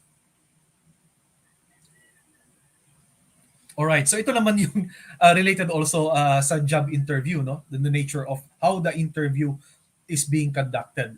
Now, just to share with you, I once worked in an airline company wherein one of the candidates for a managerial position felt so slighted and disrespected because the questions thrown to him has something to do, I think, with his religion, and then it ended up with his gender orientation. Maling-mali sa lahat. Kasi unang-una, the nature of the business has nothing to do with religion. You can always ask religion if it has something to do with the business and nature of the operations. For example, NGO, organized by a Catholic church. And here you're a Muslim, or probably you're a born-again Christian or Iglesia ni Cristo, and you have applied, no? Pasado ka na lahat. So that religion will come into will come to a point for discussion, as a discussion point, because it could also pose as a hurdle in the performance of your work. Right? Magkakaroon tayo ng problema. Pag Sabadista yan, the whole day Saturday is to them a fellowship day. The whole day Saturday, and then you have operations on Saturdays. Right? So doon na siya pwede siguro pumasok. Pero but the way you deliver the question should not be, again, nilalabas na indirect discrimination. No, you present the job. The job requires that you have to be on a Saturday, blah blah blah blah blah blah. So what do you think? What's your feeling about it? No, ibigay mo sa tao yung situation na yon to decide. what he's going to do. Kasi pwede naman siya sa balisa sabihin niya, ma'am, sir, mag-online fellowship na lang po ako, papasok po ako sa trabaho. O di promise mo yan, ha? O edi pwede mo siyang tanggapin na. Now, pag sa gender orientation naman, wala talagang kinalaman yung gender sa any type of work, except of course sa uniform. Ayan. Di ba? Kasi kahit na anong gender identity meron ka, pag sinabing maiksi ang buhok sa lalaki, maiksi talaga yung buhok sa lalaki. Hindi talaga ka pwedeng mag-makeup. No? Kung gusto mo man manipis ang kilay mo, pagandahan mo yung kilay mo, tapos magpaguti ka pero manipis yung kilay mo, okay lang. Pero huwag mo namang lagyan ng ano ba tawag doon, yung nilalagay na maitim. Huwag mo namang lagyan, di ba? Kasi ayun nga, the policy says that we need to comply and conform with the uniform policy. Now question, is it a suppression? Well, once hired, is it going to be a suppression of my self-expression and freedom? Hindi po yun. Wala pong kinalaman dyan yung freedom to exercise your rights. Wala po dyan kinalaman ang freedom to express your own gender identity. Wala pong kinalaman ang dalawang to sa company policy. Bakit kamo? Let me use an example. Analogy lang. Nasa bahay ka, naninigarilyo ka. Alam ng tatay at nanay mo naninigarilyo ka. Nanigarilyo ka ba sa harap nila habang kumakain kayo? O habang nag-uusap kayo, naninigarilyo ka ba at binubugahan mo siya ng usok? Hindi, di ba? Anong tawag natin doon? Complying with dads and moms policy inside the house. Kasi pag di mo sinunod yun, most likely pag unang usok mo lang, masasampal ka na. Right? No matter how liberated a family unit is, there is always a certain level of respect to certain policies of the parents. Pero syempre, alam ng tatay mo na naninigarilyo ka, o kaya nag-i-smoke ka, e-cigarette ka, and when he sees you outside, he will not mind. Right? He may mind, maybe siguro tell you not to smoke so much, but then you're doing it outside, doing it with your friends, so he will not mind that much, but not in the house. Same principle applies in the corporation. Pwede ka naman mag-make-up labas ng organization, napakalalaki mong tao, pero your gender identity is LGBTQ. Pwede mong gawin yun sa labas ng kumpanya. Pero pagdating sa kumpanya, you need to be in the same, you need to comply with the policy. Same also when you are attending a job interview. Ang nakalagay po doon is male. Bakit male? Kasi it's manual labor, blah, blah, blah. Although I disagree and I do not promote the use of gender in the job ad. Huwag niyo pong gawin yun kasi napaka-discriminating po niyan. Meron pong mga babae na mas malakas at mas kaya pa ng lalaki. Take a look at the positions for welders and semiconductors. Mas maganda pa yung resulta ng babaeng welder kaysa sa lalaki. So if you can do away with using gender in your job ad, please do so. Include the age as well because we have supporting laws against it. Now anyway, going back to the same example, pag nakalagay doon, lo and behold, it says there talaga na, may male preferably male applicant, di pupunta ka doon as a regular male. Pagka mahaba yung buhok mo, iputulin mo na siya. Pag ikaw gusto mong mag-bra because your gender identity is to a woman, then you have to consider if you're going to pursue it or not. Right? And I remember I mentioned earlier, I used to work in an airline company. I was the head of talent acquisition. And I came across LGBTQ transgender applying for position of flight attendant. So during the panel interview, I advised my co-panels that we're not going to tell the applicant that we're not going to accept him, but we're going to present the situation to the applicant. Anong gagawin mo kapag ka ganito? Anong gagawin mo kapag ka ganito? The job requires this and that. O anong gagawin natin? Sa isang aircraft, magkahiwalay po yung babae at lalaki pag natutulog. So saan ka patutulugin? Now mind you also that in an aircraft, napakaliit ng tulugan ng mga flight attendants at flight stewards. So paano ka natin, saan ka natin pwedeng ipasok? Right? Rather than saying, hindi ka namin pwede tanggapin kasi malilito kami sa namin ilalagay. So anyhow, that's the last of the 7 pitfalls. If you're going to move to the next slide, Tina, if you can assist. Sorry, meron pa pang last. Sorry, ito pala yung work facilities. So the facilities that we have in the organization may also pose as a indirect discrimination. For example, gender-oriented facilities. Okay. Just to share with you an experience from one of the BEV company that I've worked with in one of the plants, kasi majority puro lalaki. It was only then that they became conscious of the diversity in the organization. So yung mga banyo ng pambabae, medyo hindi siya pangbabae. para bang napabayaan ng panahon. And women, we all know that they have to sit, right? When they try to relieve themselves. Unlike us men, we can stand anywhere. It's okay. So you have to make it presentable. You have to make your facilities presentable to the applicants that you're going to attract. More so for PWD. Yung organization nyo, composed of 10 stories. You're going to conduct interview at level 5th floor, tapos walang elevator, puro hagdan. And then there you're saying that PWD is accepted, well, slash blah blah blah. So meron kang PWD in wheelchair, anong gagawin niya? Right? When I was having my OJT in one of the companies in Cebu, we have already tried to resolve that issue because that company was one of the pioneering companies in the BPO industry. And we realized immediately the need to have a better facility because most of the applicants that we have, in which we should hire, are the ones considered to be PWD because the job does not require people to walk around, jump around, and do anything else. So the requirement is for you to sit there and then attend to the calls coming in. So be conscious on the gender orientation of the facilities. By the way, when I say gender, you can have men, you can have male, female, and you can have also the gender facility if you can afford it, the gender neutral. But if not, then a male and female will be sufficient, but provided that in the male area, meron dun sa loob dedicated for those coming from LGBTQ. Para hindi naman sila ostracized or kaya feeling nila incarcerated na sila, di ba? And then same also with the for female use of the bathroom. So dapat meron tayong gano'n, may privacy rin sa loob. Hindi yung lagyan mo na ng urinal o kaya yung ibang companies kasi meron pa nga diyan yung medyo crude, no? Yung para bang isang malaking butas lang tapos all of you will just sit beside each other and then you're going to comfort yourself there. Para bang meron lang host na umaawas. What I'm trying to say is it is not just the facade. It goes beyond the facade. It's actually the function of those facilities attending to its target market. So that's the last of the slides of the pitfalls of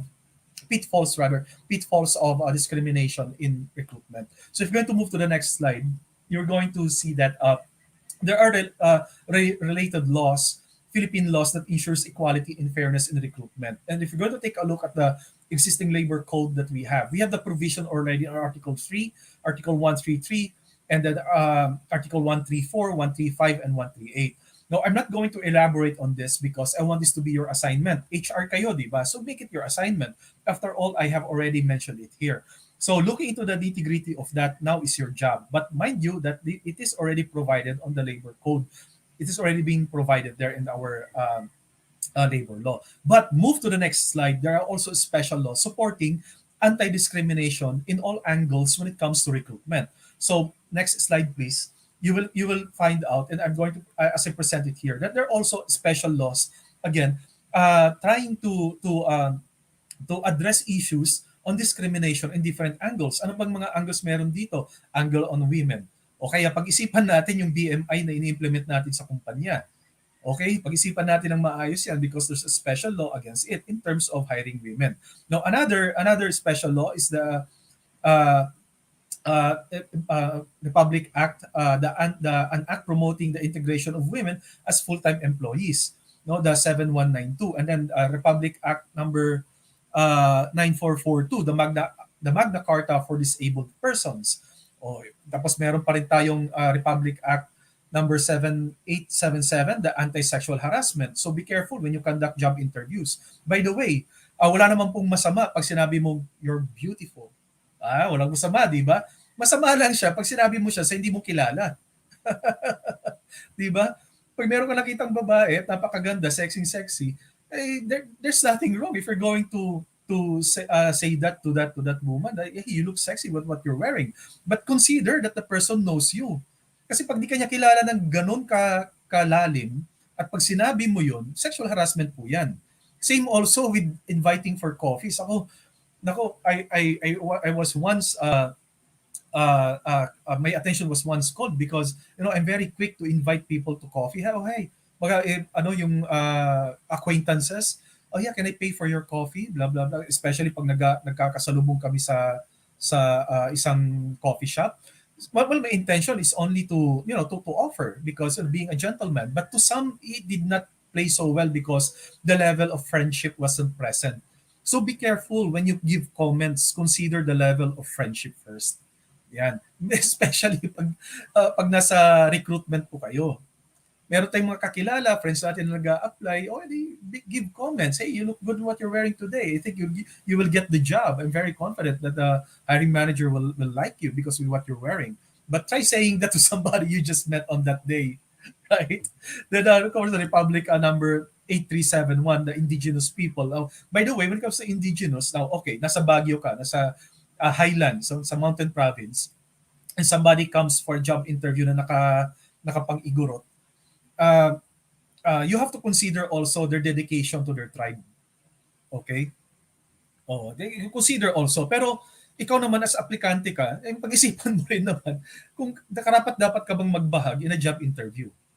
Pero you as a recruiter, just in case that happens, then it could be also a good talking point. So, by the way, did you read the job ad? What part of the job ad did you like and you did not like?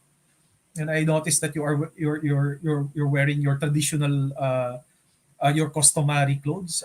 Can you share more about it? No, mga ganun. Rather than sending the person out because he came for an interview in a bahag. Now, and of course the level as well of ethnicity has something to do with the job that you are going to fill up. So all the more that you have to be mindful. I mean, of conducting interviews when it's an indigenous group. No, lastly is the Republic Act as well on the solo parents. Now, yung solo parents na nandito, oftentimes during the job interview, tinatanong natin yung tell us about your family, blah blah blah. Okay, I have two kids. Both of them are still babies because I'm a single parent, blah blah blah. Then we take it into a na okay, sino may naiiwan sa bahay pag magtatrabaho ka? Ganun, sino yung mga ganito? Yes, there's nothing wrong with that because that will also help us. But please do not cast your judgment based on the fact that the applicant is a solo parent. It will not be able to deliver the jobs being expected from that candidate. All right? That's what I'm trying to say because it is really a form of discrimination. Now, if we're going to move to the next slide, the last uh,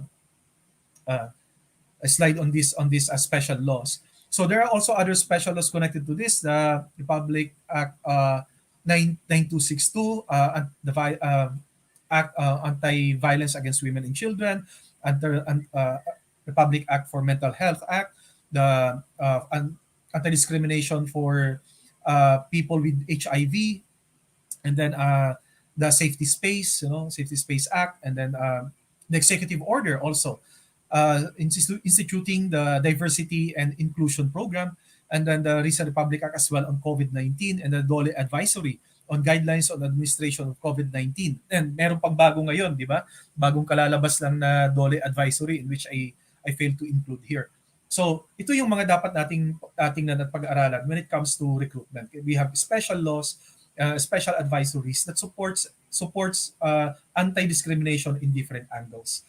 So, moving forward to the next slide, how are we going to do this? I'm going to make this very, very quick.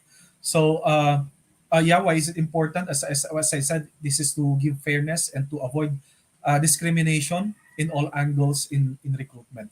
So, Athena, if you can move to the next two slides, please. I hope we still have the time. Kasi I'm going to discuss my five recommendation to avoid discrimination. So move to the next slide, please, Tina. Just let me know if we're running out of time. I'm not so sure how long the talk should be. I think I've answered this earlier already. That is freedom of speech suppressed when you come in your preferred look? Well, the answer is no. It's not a suppression of your rights. Okay, you have to understand as well as policies of organization in which you have to comply, even as a candidate, even as an applicant. So move to the next slide, Tina. Next slide, please.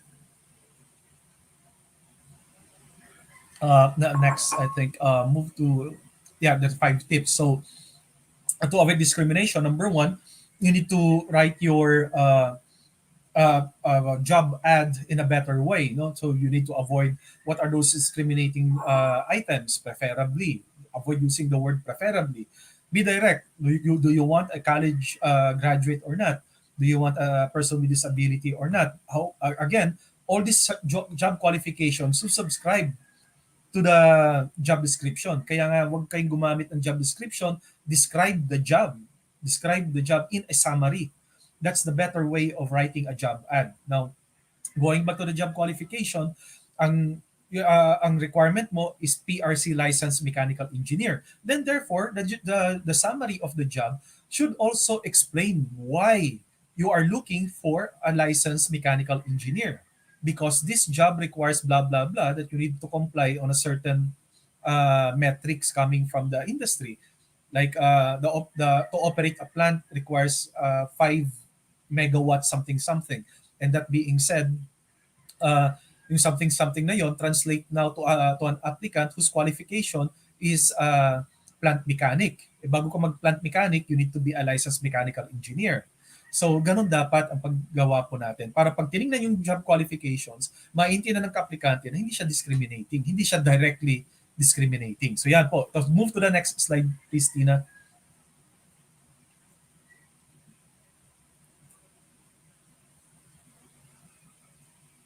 All right, so screen all applicants. Yes, there will be respondents coming from different places, and mind you that one of those respondents is most likely connected with somebody in the organization who will follow up with you.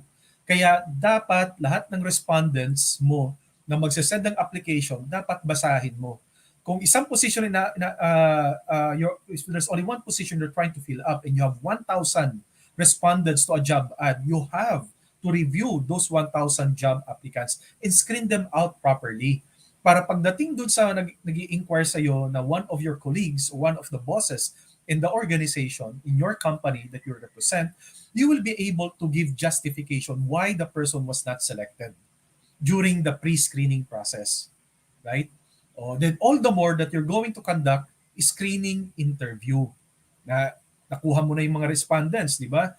Nag-pre-screen ka na, meron ka ng mga yields, ito nakarami yung mga candidates yields mo, and then you have to start calling for another screening interview to further screen those list of pre-qualified candidates. So move to the next slide, Tina, please.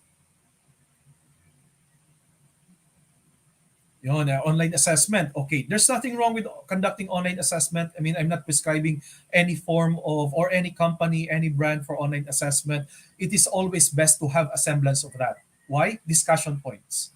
And it will give you an idea lang of what the person is. And if that person culturally fits the culture of the organization. It's not an absolute answer. This is not an absolute science, but again, for the purpose of discussion points, meron kang pagmumulan. So when you conduct your job interview, ito yung pwedeng yung pag-usapan. Magkaroon ka rin ng idea what kind of, from which dimension the person is poor, and then maybe you can add more questions to that in order to bring out. No, baka kasi meron natatagong kagalingan, hindi lang lumabas. So then you can add more questions to that in order for that dimension to be magnified. Okay, move to the next slide, Tina. Now you have the selection phase, as I mentioned earlier. There's the pre and final. No, the pre selection is already the after the online assessment, after qualifying with all the pre-screening steps and hurdles, and now the person is already ready for the selection phase. Now, of the top 10 natatanggap mo, then maybe it can be interviewed by the hiring manager, and then the hiring manager could also come up with a top 10 list. Again, when you do final selection interview, always come with a list of questions to ask all candidates. Same questions. So if you're going to have a specific question unique to that person, write it down. Huwag kayong maging tamad na magsulat, even if you are the hiring manager. Because there will always come a time that you will revisit those notes, especially if your first choice will back out from the job offer. Di ba? If you're in recruitment, you know how I feel right now when it comes to that. When a job offer is being declined. Okay, move to the last slide now, Tina. Thank you, Tina. I might forget to thank you later for assisting me on this. Okay, so whatever it is that you do in all steps of your recruitment process, your agenda, your objective, the ultimate agenda, objective. Sorry, the ultimate objective is to have employer brand, and to have your candidates may get the job or not to be your employer brand ambassador. In my previous slide, sorry, in my previous life, I mean, in my previous life, I work in an airline company as the head of recruitment or talent acquisition. Now, um, when I joined, the process was very long, meaning they have an open door policy. So at any time, at any given time, people will come to the office and bring their CV, and then they're dressed up for it. Unfortunately, most of the time they're not being attended to. So ang nangyayari, pupunta yung aplikante ng umaga, 8 or 9, may interview. The person will be lucky if on the same day he will be interviewed in the afternoon or before lunch. So ang worst pa nun, merong hindi na-interview for that day and will be requested to come to the following day. So imagine mo yun, naghahanap ka ng trabaho, kakain ka, merienda, kakain ka ng lunch, matagal pa dumating, so magkakape ka, nakalipila ka pa sa labas. You're not going to leave your QE because there's no priority number. So ibig sabihin, nakatayo ka lang doon buong araw. So it's kind of not only crude, but I find it disrespectful, meaning you're not giving value to the candidates who are waiting outside queuing.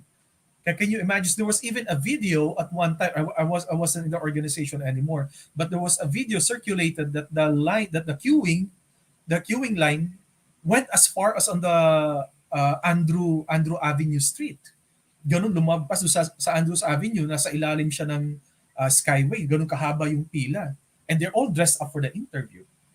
So ganun ka pangit. You have to understand that there's value in being in the experience of the candidates. So manage foot traffic. That's number one. May it be for the pre-interview, for the selection phase, or it could be the final interview. And always give them the advance notice, the advance schedule, 30 minutes before their actual interview. So if the availability of the recruiting manager is 4 o'clock, then ask the candidate to come at 3. Then the candidate will definitely come 30 minutes before 3 o'clock, so at least presko siya. Di ba? Hindi siya mukhang basang sisiw na tumatakbo, para bang yung mga MTV ng mga babae na umiiyak, ganun yung hitsura, may mga music video na ganun. So sana naman di ganun yung maging hitsura ng mga candidates natin. So these are the five recommendations to avoid pitfalls to avoid pitfalls in the discrimination during interview. Indiscrimination, sorry. Tina, can you kindly move to the next slide, please? So that's it. Myself, I think we're open now for Q&A. Move to the next slide, please, Tina, just to close the session. Again, as I mentioned earlier, you can find me on LinkedIn. You can also find me on Facebook. You can also find me on YouTube. I don't spend so much time in YouTube, but I spend more time on LinkedIn. So with that being said, I hope I was able to bring justice to your Sunday afternoon. Medyo pressed for time lang kaya ng konti, kaya medyo nagmamadali ako. Because I simply wanted to give more time on Q&A. I find more value in discussion. So I bring the floor back to the host, Rona. The floor is yours again. Ayan. Thank you so much, Sir Oliver, for a very good discussion about discrimination. So yung mga nanonood po natin sa atin right now, if ever you do have any questions po, please feel free to comment it para po ma-address naman po natin yan. Before we head to our Q&A, meron po mga comments dito that we would like to highlight. Sabi ni Miss Emmy Manuel, we usually offer snacks or lunch to candidates waiting for their time to be interviewed. This is actually a very good practice kasi syempre, di ba, ang hirap nga naman no, nangyari sa akin yun eh. Hindi ko alam kung ano. Nangyari sa akin yun na pumunta ako this was siguro mga 2 decades ago, na pumunta ako sa interview 8 a.m., 5 p.m. na hindi pa ako ini-interview. Nakakaloka, nakakagutom. So, ayun, nakalimutan ata ako ng interviewer. Well, a more recent well, right now kasi for the past 24 months I've made myself available in the job market. So I think that was before the pandemic in 2019. So somebody called me up for a job interview, a BPO company, to come on a Saturday. So I canceled my flight because I go home to my residence in Cebu on the weekends. So I canceled my flight, moved to another schedule. Kasi final interview to the with the CEO na eh. I went at 8 a.m. because the interview will be at 9:30. Then I went home at 5. Not even a single interview was happened. But there's another but I held on. I held on up to 5 p.m. Mga 4 or 5. But it was only then at around 4 that I think the secretary approached me for the interview na kasi kagigising lang daw nung CEO, ti-interviewin na ako. Wah! Hmm. At 4:30 4:30. So kasi syempre kumain ako sa baba, sa lobby, ako na yung I brought my own coffee. Then I finished my coffee, I stood up, finished my coffee, I left it on the front desk. I said, "I'm sorry, I'm going home." Sabi ng secretary, "But sir, you waited this long." Exactly. I only want to make a point. So I left. And I did the same 20 years ago after college to, mga 22 years ago after college. I was also interviewed for a particular position, HR manager of a kind of a big retail company in Cebu. And I was asked to come at 10 a.m. I came at 9. Same thing, at 3 o'clock, doon pa dumating yung HR manager na papalitan ko. Kasi panel interview na daw. I did the same. I waited and waited and waited to the point where they were ready to interview me, only to tell them that no, I'm going home. What was the message? Because I am willing to wait, but I don't. I'm not. But I'm willing to wait. But out of respect to myself, I will wait for you, only to tell you that no, yeah, I'm not at your mercy. I am a job seeker. I'm a job seeker. I do not have any resources to pay my next month's bill, but it doesn't mean that I am an assassin or a mercenary that I will pick any job that's going to be thrown to me. And I hope everybody will also come from that mindset. Hindi po yan arrogance. No, it's not arrogance. It's what you call self-respect and self-preservation. You are coming off a better person out of a tiny squabble. Diba? Consider it's a tiny squabble. Maybe siguro may misunderstanding on the schedule. But Rona, I'm not a hero. Tina, I'm not a hero myself. I am also a difficult person to deal with. In fact, I also made some mistakes. You know, I one of the mistakes that I made, I scheduled an interview with me in the lobby of a five-star hotel in BGC, and I forgot to show up. I forgot to show up. Now, I forgot to show up because I accepted another meeting with the bosses. And usually when I'm in a meeting with an executive team, especially if it's a boss, I normally put my phone on silent mode. Mm. And if the position I'm trying to fill up is also for executive position, meaning mga leadership, I don't announce it. You know, I try to make it discreet as possible. Kumbaga sa pag nisinalang ko na sa yung kandidato ko, nasa final interview na. Pero on the selection, di ko pinagkakalat yun. Not only my secretary, my assistant knows that I am recruiting for this particular position. You know, no, I forgot. I forgot and I switched off my phone so nataranta yung tao. You know what I did? Well, I sent some cakes to her address, and then I tried the best that I could to buy vouchers from the same hotel where we were supposed to meet. So because this is the best that I could do, I just give you this voucher. Please accept it. I was so apologetic, and I took note of all those mistakes that I made because, like what I said, I'm no angel. I'm just human being. I tend to forget things, and then I also share those kind of mistakes that I have because I'm sure one of these days they're gonna approach me and give me a tap on the shoulder. Hey, Oliver, I'm the one you stood up in the hotel lobby. Meron din kasi akong ganun na tendency, and uh, up to now they're still in my network, and I try to how do you call this, make the most out of it by endorsing them. This is no Kakilala ko to, magaling to. If you're looking for this particular position, go for this person. Ito yung CV niya, mag-usap kayo, then I'll send an email. Uh, I am not a We hero do myself, have good words. So let me just read a few feedback from Sir Efren Senin Babaya. I have high respect sa recruiters na nag-a-update ng application status ng mga applicants. Maraming recruiters right now just treat the applicant as a commodity or a number. I actually give good referrals sa mga recruiter na may respeto at nag-aalaga sa mga applicant. Another feedback is from Sir Patrick Earl Gonzalez. Very informative and refreshing lecture, especially for us recruitment practitioners. Also, during the lecture of Sir Oliver, it took me back to those memories when I was an applicant. And now I am the head of recruitment. A lot of points discussed are realities that are happening. And for that, I would also include the Q&A. Meron po kasing nag-text sa akin, please hide my identity po. Since we're talking about discrimination, how about yung mga applicants na nabigyan daw ng fit to work clearance ng oncologist nila? Kasi galing daw sila sa treatment of cancer. Pag nag apply daw kasi sa work after treatment, madalas nade-deny daw sila dahil may history sila ng may cancer. Office works po ang ina-applyan ng job. Can you please comment on this? Thank you po, Sir Oliver. Yun nga, yung sinasabi ko nga, we as head of HR or head of recruitment, we should question that policy on BMI. Kaya mahiya naman tayo kung nag enforce tayo ng BMI tapos yung HMO natin sa 100,000 ng maximum limit per illness per year.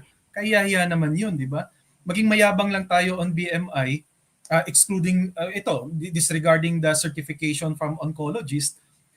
Kung sinasabi natin na unlimited yung hospitality or yung the hospital benefits that we have, the sickness leaves that we have. Pagka ganun unlimited, I think we have all the right now to be discriminative in our selection process. So dapat yung tatanggapin natin is yung parang Superman, kaya parang Wonder Woman. Di gawin nating Justice League Incorporated yung company natin, 'di ba? Pero kapag hindi naman pang ano lang naman tayo, pang Teen Titans lang naman tayo at pang ano lang pang Powerpuff I know Girls, that. Yeah. tanggalin natin yung BMI, kakahiya.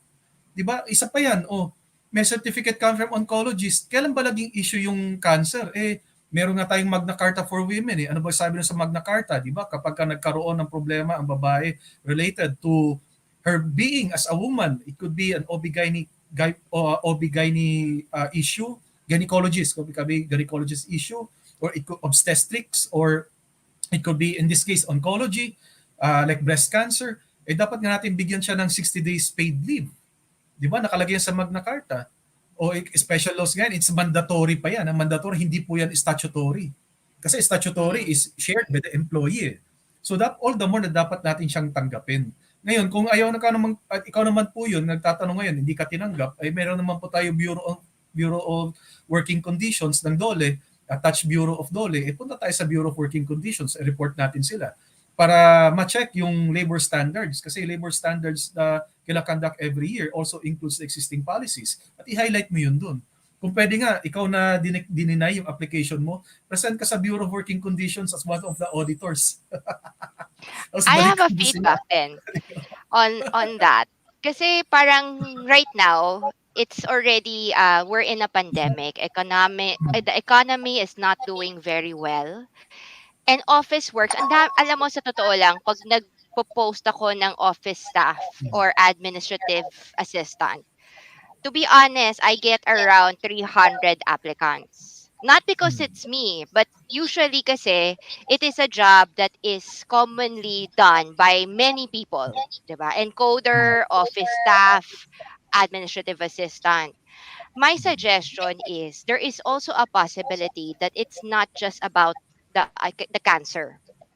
For people sa akin din kasi like personally, given that you have free time right now, spend the free time to actually better your qualifications and yourself. There are many other ways, not just in a traditional working setting, that you can improve.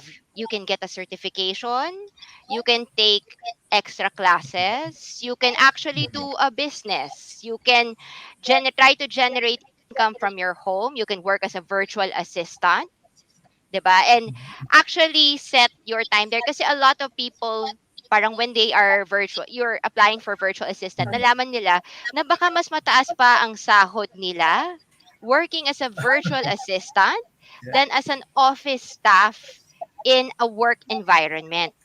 Mm. And if you are Well, good as a virtual assistant, you get a lot of money per hour, tumataas po yung hourly rate. So that's one way to look at it, na pivot natin away from baka discrimination to more mm, of maybe we're too focused on discrimination and less more mm, on self-betterment and mm, looking at other opportunities that's not just in the traditional sense. Kasi possible, etong decline na to, don't take it against yourself. Instead, look at it na baka may mas maganda pang work opportunity na mas mataas pa ang sahod mm, and baka magagawa mo rin sa bahay. Kasi it's office works eh. And I think so many people are applying, are opening for virtual assistant. Ay, ano yung freelancers.com, Rona?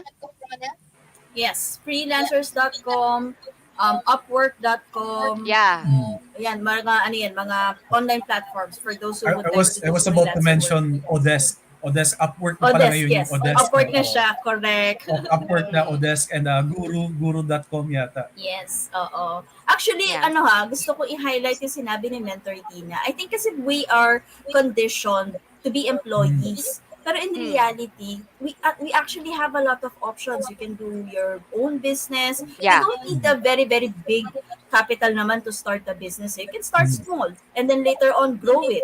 You can become freelancers. You can become remote workers. Hindi lang employee yung option natin.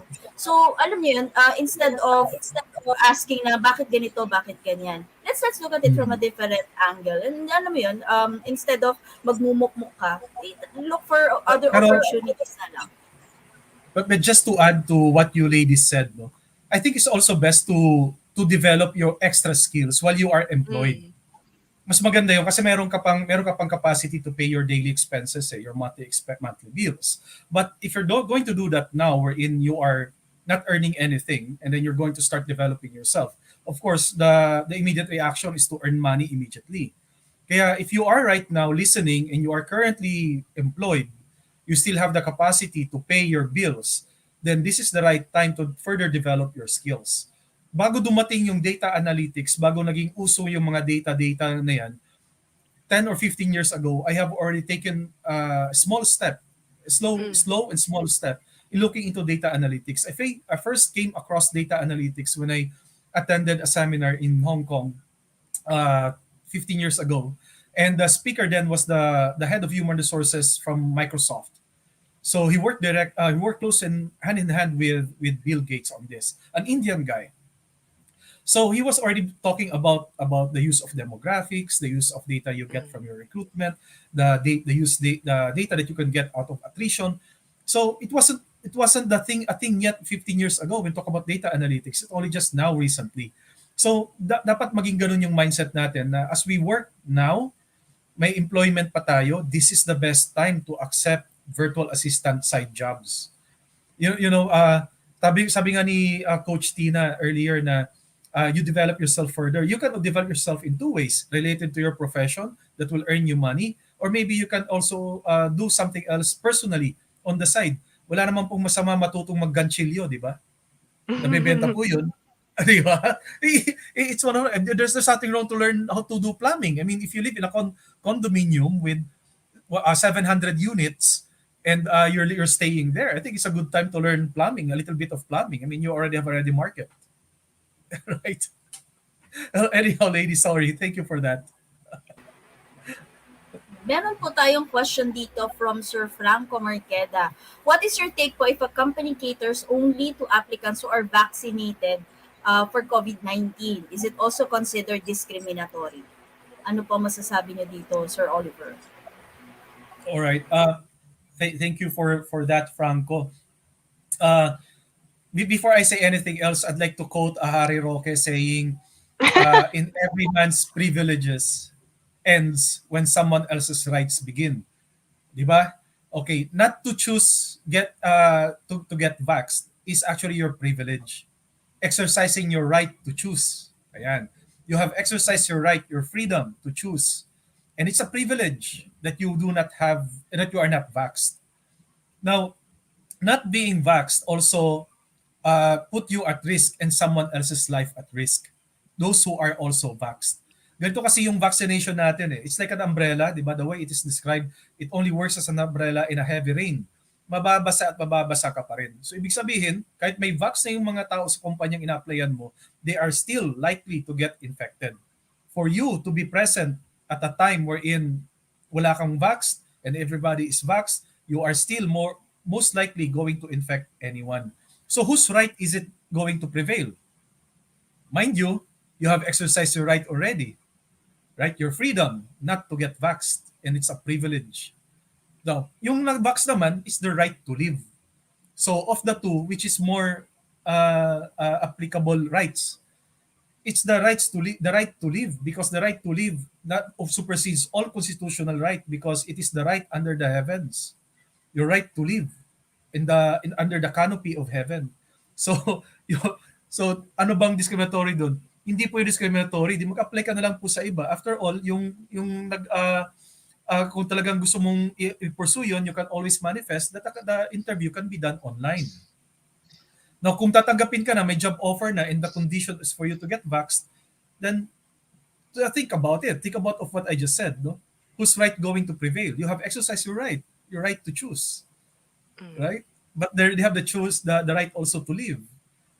Yeah. So, is it discriminatory? No, Yeah. it's not. You have to be So, wise. I mean, you have to think of someone else's. No, it's not and we discriminatory. remind nga din, di ba? Because Dollar has a labor advisory that you cannot discriminate against people who are unvaccinated. That is true. So if you're already employed and your employer has a no vaccination, no work policy, then medyo meron ka pang kaso. But for applicants kasi, you have to understand, if you and another applicant has the same qualifications and the same capabilities, and then he is vaxxed and you are not vaxxed, it is difficult to fault an employer if he picks somebody with an additional qualification, all things being equal. Okay, I know it's impossible na all things being equal, pero understand na it's like having another credential in their belt. Diba? So, unless you are someone who is with very special skills, with a unique selling point, diba? And you're probably applying as, let's assume, a very common job, like parang, how do you say it, like call center agent or clerk, office clerk, it might be too fast to say na, bakit siya ang pinili at hindi ako? Eh kasi baka pareho lang kayo ng skills. Pero siya, makakapasok ng building, ikaw hindi. Kaya, pinili siya. You know, that's another way of looking at it that's a bit healthy, di ba? So if you don't want to be discriminated, think there is discrimination, let me remind everyone, the Philippines is a big country. There are many employers, and some employers do not care. 'Di ba? They do not care. So, doon na lang kayo sa mga employers na walang OC, hindi sila nakikialam sa ganyan. Doon na lang kayo kasi baka it might be a better fit for you. Doon sa working with somebody who really don't care about these things. Alam mo yon. So there are that. I'd also like to add, from Serendipity Ad and Corner, one of our process in recruitment during the initial interview is that we schedule it properly. There is an on-post interviewer, since most of our applicants who are skilled workers are coming from provinces. After initial dredge trade testing na kagad. By the way, I Brain am test. from a construction firm and I am loving this discussion. Another one is asking for a summary of notes of handouts as a guide for an interviewer, which he wants to share with the team. I also have a question with Grace, Alec, Ronap. I work as, ito, basahin ko na lang, medyo mahaba.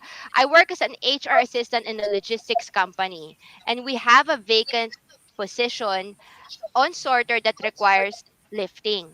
In our job vacancy ad, there are no gender requirement. That's why females send their applications. However, during screening, our hiring manager prefers male applicants since the job involves lifting. Most of our existing sorters are also male. My question is, would this be discriminatory to female applicants who believe they can do the work? Magandang tanong Mm. to. The answer is yes. Of course, it is. Especially if the preference of the hiring manager, is based only on the lifting, no, the lifting task part of that task. Sorry. So napaka discriminating po nun. Ang dapat po natin gawin, we need to look into the facilities of the organization. Ito yung sinasabi ko kanina, doon tayo kakaroon ng mga discrimination kasi yung simpleng banyo nga lang, hindi natin nilalagyan ng anidoro para sa mga babae, puro siya urinal. It's as good as saying that no women is allowed to work here. Same also in that organization kasi tinitingnan natin, puro lang to sorting pang lalaki kasi lift. O di kung bumili kayo ng ng forklift, may forklift naman na dimano, di ba? O kaya iangat nyo yung lamesa para yung mga magsusort nakatayo, hindi sila nang nakaduko ng gano'n at yung likod nila. Now third, pwede naman kayo mag-distribute as part of the uniform is yung back support ba yun ginagamit ng mga UPS. Nakikita ko lang sa palabas ng Amerika to eh. In American movies, di ba, mga UPS workers, meron silang back support. Then you can also do the same and include that as part of your uniform. After all, meron naman tayong batas nagsasabi na we need to provide and make our environment safe. Di ba? We have a supporting law, a special law that supports that. So you can also use that law in coming up with a budget and explain to your management why we need to have those para we can also marry the diversity and have a diversity, good rating diversity when it comes to your talent pool. But if you're going to do that, do it slowly. So ganito gawin mo, ma'am. Isama mo sa KPI nyo yan. Oo, gawin mong KPI. Diversity rate. O, umpisa ka muna sa 5%. Manageable. Ano ba yung 5%? O si finance, may 5% sila eh. Let's hire everybody in finance. Hindi po 5% meaning all around. Hindi po naka-sentro sa isang department lang. Gawin nating puro babae yung HR, o di pasok na tayo sa 5%. Hindi po 5% in every department. So sa kada 10, dapat merong uh, 0.5 dyan. Pwede ba yun? At least merong, sa kada 20, at least merong isa dyan na babae. O, yung umpisa ka doon. Then next year, syempre, tuwang-tuwa yung boss mo ngayon. Yung HR head mo, yung VP on HR director, tuwang-tuwa.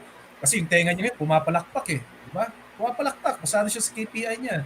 Gawin natin 10%, ma'am. Yes, sir. O para stretch, gawin natin 15% stretch. Kaya sabi ni Coach Tina, marami ngayong mga walang trabaho at slowly developing themselves and they must have acquired skills after within the 24 months of being in pandemic. So, gawin nating stretch, boss, 15%. Ayan. Kasi pag hindi mo siya ginawang KPI, i-insist mo lang siya sa boss mo na hindi, gawa tayo ng kwata ng babae, it's very discriminating, blah, blah, blah, blah. Babae ka. O, di ba babae ka rin? So, tingin sa'yo, ano yun? You're just ranting. Hindi ka objective. Meron akong naisip lang. O if your job requires lifting, okay? And it is standard na yun talaga gagawin araw-araw. I would suggest putting a heavy box from one part of your office to another. And actually ask applicants, both male and female, to try to lift the box from one part of the other. This is part of the practical applications of recruitment. Kasi pag nag-i-interview ka, tatanungin mo sa tao, okay lang ba sa'yo mag-lift? And karamihan, 90% of the applicants will say, yes, okay sa akin mag-lift. Tapos papasok. Day 1, day 2 lang, ayaw na pumasok kasi mabigat daw. So if it requires a bit of manual labor, it might be good to insert a bit of that in your interview so that the applicant know they will be doing this most of the 8 hours. Kasi I'm not saying naman they will live for 8 hours, but that's part of their job description because it might save you na magpapasok ka, magsasign ka ng orient ka, and it also removes the barrier. Because some females would be okay in lifting if that is what the job requires. And some males might also hate lifting because ito pala yung pinasok ko, nag-graduate ako ng whatever, tapos bubuhatin ko pala siya. But that's exactly what the job requires. Mm. 'Di ba? So remove the discrimination kahit na bingi siya. For example, kaya naman niya mag-lift. O edi hire mo, 'di ba? Kung babae siya, doesn't matter kung anong religious affiliation, pero okay lang sa kanya magbuhat ng box from part of the office to the other, and okay lang sa kanya to do it for many hours of a day, hire that person. Tanggal discrimination. True, true. Rona? Sir Oliver, Well, meron ka po i-add. Yeah, good thing you mentioned that, Tina, because I remember also I mentioned earlier that I once worked in a food beverage company. So it's a multinational company, it's a known brand. So expected when we posted for sales position, ang daming nag-apply. Ang dami from different walks of life. But we know already that yung mga tinatawag nating identify natin as top tier school or tier 1 school will never last in that kind of position. Pero mahirap kasing sipain mo palabas kaya ilaglag mo sila sa di ba? Di mo sila tanggapin. Pahirap kasi pag ganun eh. So what we did is that we recorded. We were using the iPhone 4 pa nga nung time na yon. We recorded the regular day of a salesman and the tool of the trade, their tools. Kung ano yung sasakyan nila, ano yung gagamitin nila. And then we recorded it. Yung dito nga po banda sa may Batasan Hills eh. Kinuha namin na pupunta siya dito, sa karinderya doon. And then we would show it during the first of the recruitment process, of the interview. Makikita mo eh. Papalabas namin yun mga 8 o'clock.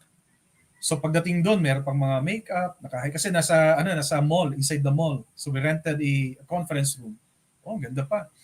Meron pang pumapasok, naka-Starbucks coffee, yung iba Dunkin Donuts, yung iba kita mo salat sa Buhay kasi baon bottled yung water na nasa malaking canister eh. Alam mo kagad yung pwede sa mga position na ganun. Lunchtime came. Pagdating nung lunch, hindi na babalik. Hindi bumabalik yung mga nagbitbit ng Starbucks. Nagbitbit ng Dunkin Donuts coffee, hindi bumabalik. Ang bumabalik after lunch, yung mga may baon ng malalaking tubig. O yung pagkakita mo pa lang yung mga babaeng makakapal yung kilay, mga they don't care how they look, no? Pero yung mga kasi multinational company, so feel nila na ito talaga yung I will be ganito. Pero hindi, the reality is different eh. And we started that because we came from an experience when I was in Bacolod plant. Bacolod is a small city, right? So may Lasal doon, right? And it's a small city as it is, maraming may pera talaga sa Bacolod because it's a rich land. When I say rich land, yung magtanim ka lang ng tubo doon, mataba yung tubo kaya nagkakapera sila, marami silang surplus. So to make my long story short, may nanay dumating.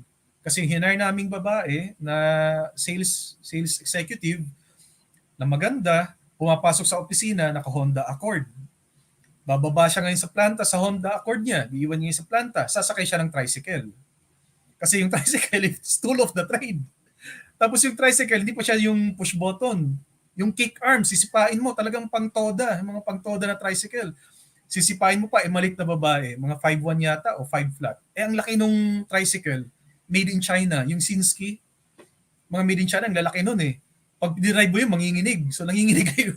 Nakakaawa. In fact, yung mga bosses nga namin, pag nakikita yung babae nakasakay sa tricycle, female employees, napapamura eh. Napapamura. Sinasabi na we need to get rid of those tricycles. But it's what we use as tool of the trade. Because it's convenient, it's efficient, rather than driving a four-wheel. Magdadrive ka ng kotse, maghahanap ka saan mo ipapark. Pag naghanap ka saan mo ipapark, yung patak niyan, patak kotse. So, lahat babayaran mo, gano'n and so on. And it's not even convenient because ang dala mo, posters, meron kang dalang gun tucker, may dala kang rugby, may dala kang paintbrush, kasi may brush mo yun, gun tucker mo, may dala kang hagdan. Hindi mag-fit yung hagdan dun sa kahit Avanza pa yan, kahit Hyundai gets pa yan. So you need a tricycle talaga. So coming off from that experience, we realized that masyado kasing promising yung pangalan ng brand eh. Napakatunog kasi yan, masyadong promising that people gets that kind of misalignment na they'll be working in an organization na multinational. Pero yung trabaho, pang ano, pang for lack of better term, parang pang ano na, pang ano ba tawag, pang brusco, no? Kaya kaya makikita mo talaga, ito lang yung sinabi ko kanina, when it comes to recruitment, we need to understand first the nature of the job and how it's going to be delivered. But because there are also positions that will really require coming from those considered quote-unquote top tier 1 school. Oo, kasi pag nagpe-presenta, nagsasalita, and if you're going to get somebody coming off from, state university, hindi naman sila sanay sa ganun eh. Hindi sila sanay na kine-question sila eh. O kaya yung mga provincial schools, municipal schools, hindi sila sanay sa ganun nakikipagbalitaktakan eh. But those coming from those kind of schools, na quote-unquote top tier 1, sanay silang makipagbalitaktakan. Meron silang debate team, di ba? Sanay silang makipagbatuhan ng idea, ng konsepto. So we need those for those position. So, yun nga lang, you need to tama ka dun, Tina, you need to demonstrate that eh. And while I was sharing that experience, same experience I have had in one of the pharmaceutical company in the early 2000, yung meron silang malaking attache case, puro laman, puro mga samples, ang bigat. Part of the selection process, patatayuin ka sa labas ng sa may parking area, bibit-bitin mo yung sa kabilang kamay mo, nakaganon. Sa kaganon ka lang meron kang yung detailing notebook, nakaganon ka. So ganoon, nakatayo ka lang doon. Tapos mga siguro over lunch or after lunch, mga close to 2 hours, saka ganun lang kami. Tapos makikita mo yung mga naka-high heels, wala na, umuwi na. Hindi na babalik the following day. Yung mga lalaking naka-gel, sanay sa mag-gel, wala, the following day, di pa bumabalik. Yung mga tulad natin salat sa buhay. Yun eh. I think important yun, Sir Oliver. Very few kasi mga companies na gumagawa na meron job preview.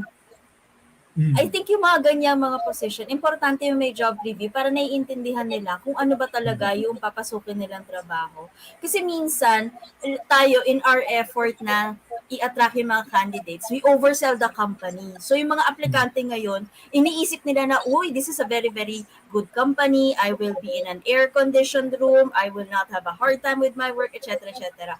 The job preview really gives them an idea na, hoy, okay, multinational company kami, we are a known brand, but the position that you have, eto gagawin yan. Eto ang challenges niyan.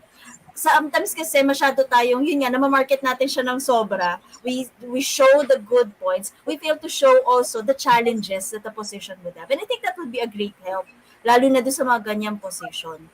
Tapos doon naman sa nagtatanong na, paano yung mga babae, remind ko lang kayo ha, babae si Heidi Lee, nanalo tayo ng gold doon. Oo nga, no? Pero teka, before I forget, I was just reminded about this now. 20 years ago, I read an article that was in 1998 or 99 from Francis Kong. Well, all three of us here knows Francis Kong, right? And most of our audience knows Francis Kong.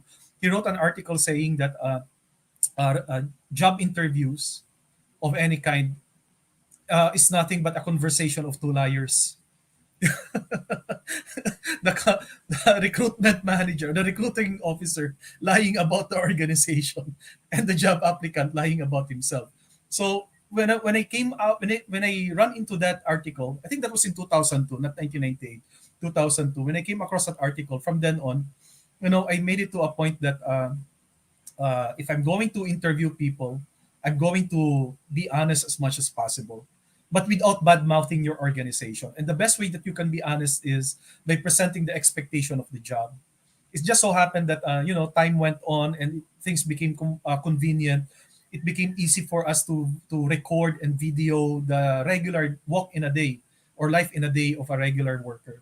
Mas maganda talaga gano'n, may preview, no, para alam na natin eh.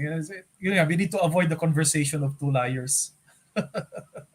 And discrimination goes both ways, 'di ba? Like last year, naging usapan na may applicant from a very good university, who comes from an exclusive subdivision.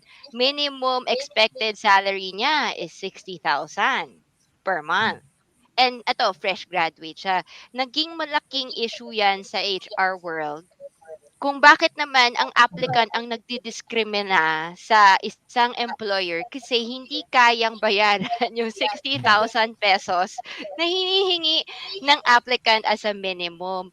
What are your thoughts on that? Kasi minsan din, parang mataas din ang expectations as what you've said. Yung mga humahawak ng mga branded coffee or canisters. Sir Oliver, how can companies compete? Lalo na if there are some applicants naman who seems to be discriminating against the employer. 'Di ba? Mm. Your Well, thoughts? wala akong problema with the 60,000. To be honest with you, a fresh graduate, I mean, if I run into a fresh graduate that good, I mean, which is, like what I said earlier, it's like looking Mm, for Superman or Wonder Woman, and I happen to find one, I have no problem giving 60,000.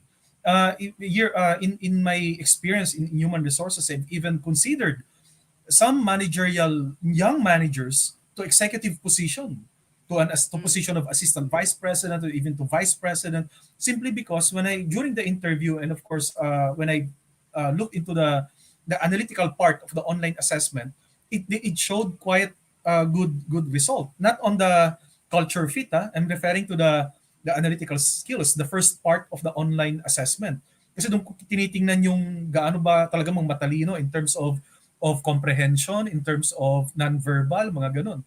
Doon mo makikita eh. So, maganda yung resulta. I have no problem doing that, and I've done that in the past. And if I'm going to do that now, I have no problem supposing that this person is really Superman or Wonder Woman and can walk on water. Yun ang okay. expectation doon eh. Yung 60,000 can walk on water. How? But Mm, question on how can we as organization attract the right candidate, di ba? mm, Without being discriminated. You cannot avoid that. There will always be applicants who will choose one over you. Para tong love life eh, di ba? Para tong love life eh, nangliligaw ka, di kanya type, eh kasalanan ba lang nililigawan mo? Kung di kanya type. Di ba hindi naman kasalanan ng nililigawan yun eh. So same also with the candidates. Kayong candidates, hindi kayo dapat maging asumama yung loob nyo. Because yung organization din, nagliligawan din tayo, nililigawan ka, ikaw din nanliligaw ka rin sa company, and it just so happened expectation did not meet, did not match. And the way I see it, both parties should be even happy. Kasi yung annulment magastos, di ba? Ano yung annulment? Termination, just cause termination, authorized termination. Magastos po yan. Dinrain ka na, binahayan ka na lahat-lahat. Parang ang magjowa, di ba? Magastos po yan. Kaya mabuti na lang doon sa ligawan part pa lang, eh di na kayo nagkasundo and they decided to part ways, which is very good. But to add more thoughts on how organization will attract good talents, leverage on the result of your employer brand. Always put value on the candidate's experience. Ito yung sinasabi ko parate eh. Gone are the days when you have to leverage more and depend on the commercial brand. Commercial brand will always be there. Hindi mawawala yan. Whatever the organization says or they claim to be in the industry, that they're better over the other, and that they are number one, regardless of the fact that it lacks substance and proof, they can always claim that, and we in HR can always leverage that. But the breaking point, the point that will make or break you is the candidate's experience. Diyan po mapapanalunan natin yung right candidate, the candidate's okay. experience, because the candidate's experience will always result to a brand ambassador. That will be your leverage. Okay. Positive twist to that question. Okay. A lot of people kasi, 'di ba, syempre, most of our viewers are from the HR field. Some of them might not be as experienced as you or si Ma'am Rona, right? Many of them possibly are recent graduates or only have few years of experiences in the field. But everybody wants a higher salary. Tanggalin natin ang discrimination. Ma'am Rona, Sir Oliver, specifically, you're talking about HR practitioners who walk on water but are not that old yet and do not still have that many years of experience. Can you please specify what exactly are you looking for in an applicant that would elicit a 50 to 60,000 salary range. Kung if for example, the company can afford na ha, pero sabihin nating superstar talaga na pag narinig mo siya sa isang interview, you'll be like, you know what, this person can possibly replace me. Ano ba yung hinahanap ng mga recruiters sa isang HR manager na sabihin nating mako-consider natin, alam mo, magaling tong applicant na to, and you will fight for that applicant with your boss. Can you please specify ano yung hinahanap natin? Eh, ano to, Ladies subjective, but first your personal or opinion. Sige sir, ano una ba? ka na po. Sir Oliver. Okay, sige. Well, I will only look at three areas. One, communication, analytical skills, comprehension, and people skills. Kasi dito mo natin makikita immediately kung in these three dimensions, immediately we can see if the person will survive the job at hand. Communication. Hindi po lahat dito sa communication pagalingan ng pagtalaktakan. Iba po yan. Somebody or one of us here in this talk right now is blessed with a special English skills, no? May mga twang can shift from American English to British English and all that. And because the environment where the person grew up with is similar to that, no? Magaling, but the question is, can the person convey the thoughts and use the English as a platform wherein he can effectively communicate his thoughts, his mindsets, and his project. O kaya pag ako nag-i-interview, I'm trying to measure communication, parati ako merong whiteboard at meron akong markers. Because some are also not good in describing their experience or their thoughts in verbally. But some are also sketchy. So they just draw, ito po gagawin po natin, ito po yung flow, blah, blah, blah. That's what I want to see. Now, second, analytical. Okay, maganda yung maganda yung pag nagtanong ka, binabalik sa iyo is exactly the kind of answer that you expect. But I will be surprised and impressed if I will be given a different answer. And I will be even impressed if I will be disagreed with, but it has its own objective. Yung bang sasabihin sa akin, sir, maganda pong ano po yan, the result will be this. But if I may, I disagree on the fact that one, this. O syempre, may follow-up question ka lang ngayon. But what about this? Ganito po kasi. What we can do is, di ba, re-result siya ng ganito. Dito tayo papasok. O, pag ito naman ginawa niya, ito gagawin natin. So nag-iisip siya, meron siya analytical. I mean, he's using his imagination creatively. Tapos pangatlo, social skills. Okay, situation. Anong gagawin mo sa taong to? Parang ganito, the way we interviewed, di ba? Yes, it's true that wisdom comes with experience. Totoo po yan kasi may mga nakikita naman tayo ng mga kabataan na matatalino and then they lack wisdom because they lack the experience. However, yung mga galing kasi sa mga highly dynamic family background, highly dynamic, hindi ko sinasabing galing sa mga low-end community. So let me use appropriate terminology na highly dynamic. No, hindi yung nasa kwarto lang sila, ganun. Highly dynamic communities because their social skills is really sharpened. Kaya pag binatuhan mo ng situation yan, gagawin ito sasabihin nila, sir, ito po gagawin ko, blah, blah, blah. Bakit? Because it worked in the community where I live. And with the job that you are hiring for, the nature of the job will require me to be in the same community where I will do my job. So biruin mo yun, makahanap ka ng ganong klaseng tao na matalino, may high IQ, but then the EQ is also supplementing it. Even if you say that the person lacks the experience and the wisdom, pero because of experience from a highly dynamic background, nagkakaroon siya ngayon ng some sort of emotional intelligence, EQ. Alam niya na kung paano niya i-maniobra yung mga kasama niya. And this is exactly what I am looking for. And I'm not saying that this is only limited to those candidates coming from this certain level of community. Kasi meron din mga magagaling na mga coming from alta sociedad no? Kaya nga pag tinitingnan ko yung TOR, sometimes I frown on the 1.1 something, 1.2. I frown at the TOR. Then I put more value on the 2.9, 2.8, tapos series of 3. Series of mga pasang-awa. O kasi talking points ko yun So, I'm not promoting mga bulak-bulers dito tsaka school bukol Sinasabi ko lang, to me as a recruiter, it became a talking points because looking at the TOR, pagka maraming mga 3.0, mga pasang-awa, it's a talking point. Ano bang ginawa natin sa college natin? What have you learned? I mean, what did you do? And then blah blah blah, and then and so on. So dito nanggagaling yung yung mga street smart, mga wisdom, for lack of better term, wisdom. I call them wisdom because they came from a very highly dynamic background, no, na biruin mo yung pag school bukol ka, ma-manage mo nanay at tatay mo, ma-manage mo yung mga kapatid mo kasi they look up to you. You're in a very expensive school. Tapos mga barkada mo, tapos yung mga kaaway ng barkada mo para di ka magulpe. Di ba? Tapos yung mga crush mo, hindi ka naman crush. Iba-manage mo rin yun. But again, I'm not saying that I'm promoting people with but to me, it became a talking point because I explore those opportunities. I am looking at the there's a certain level of maturity when it comes to social relations. No? Doon yung hinahanap with certain maturity. Kung pikon ka ba o hindi ka, pag napipikon ka, how do you manage that? Yung pagiging pikon mo. Oh, yung iba kasi iba eh. They manage it differently. So that's what I'm looking at. And yes, I've hired people within the budget that I give the full amount of budget for rank and file positions because I saw not the potential only, but the look at the qualification. Like what Ma'am Tina said, supposing everything is equal.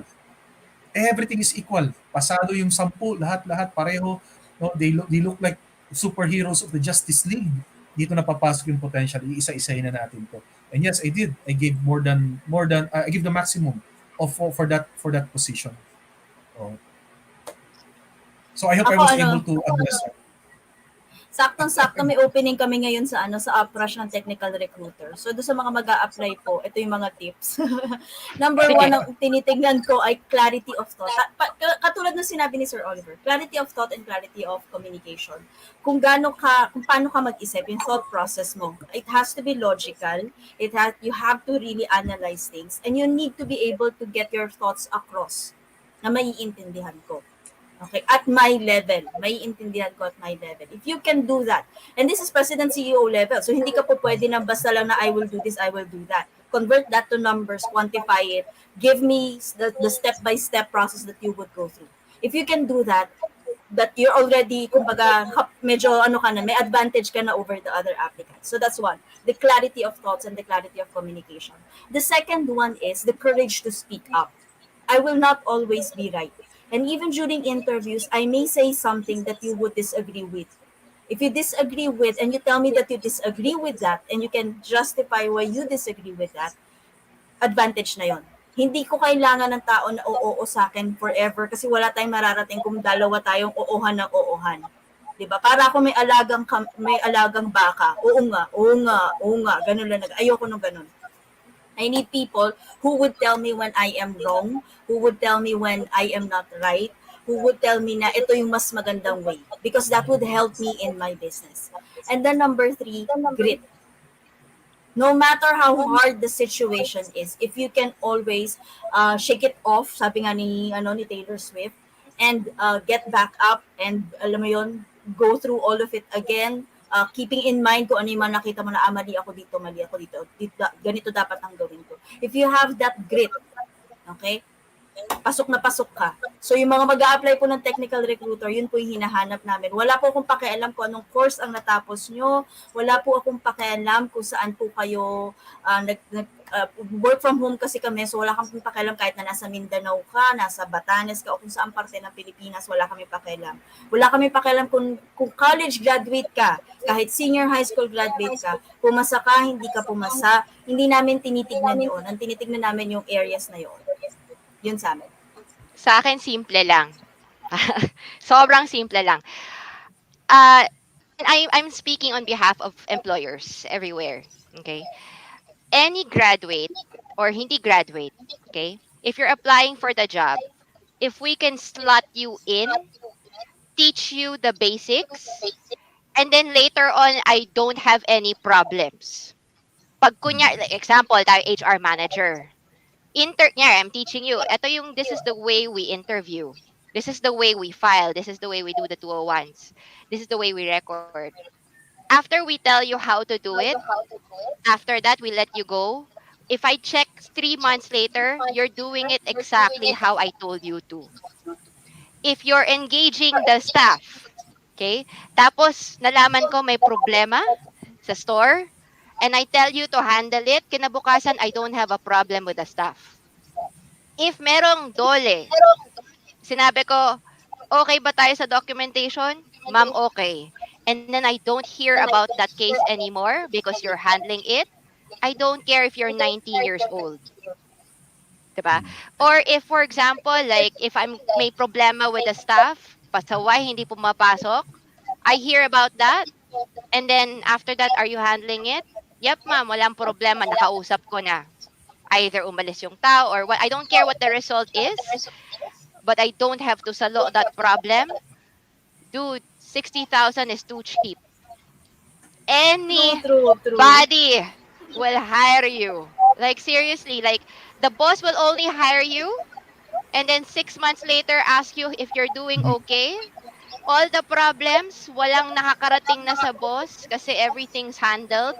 I don't care what your position is before or how age you are, but chances are you will get more than 60 grand because you are sobrang. If you're like that, contact me because I know so many employers who will at least 100 up, 100,000 up na ang sasabihin lang na, are you handling it? Yes, wala akong problema. Hindi mo natatawagan si boss. That's it.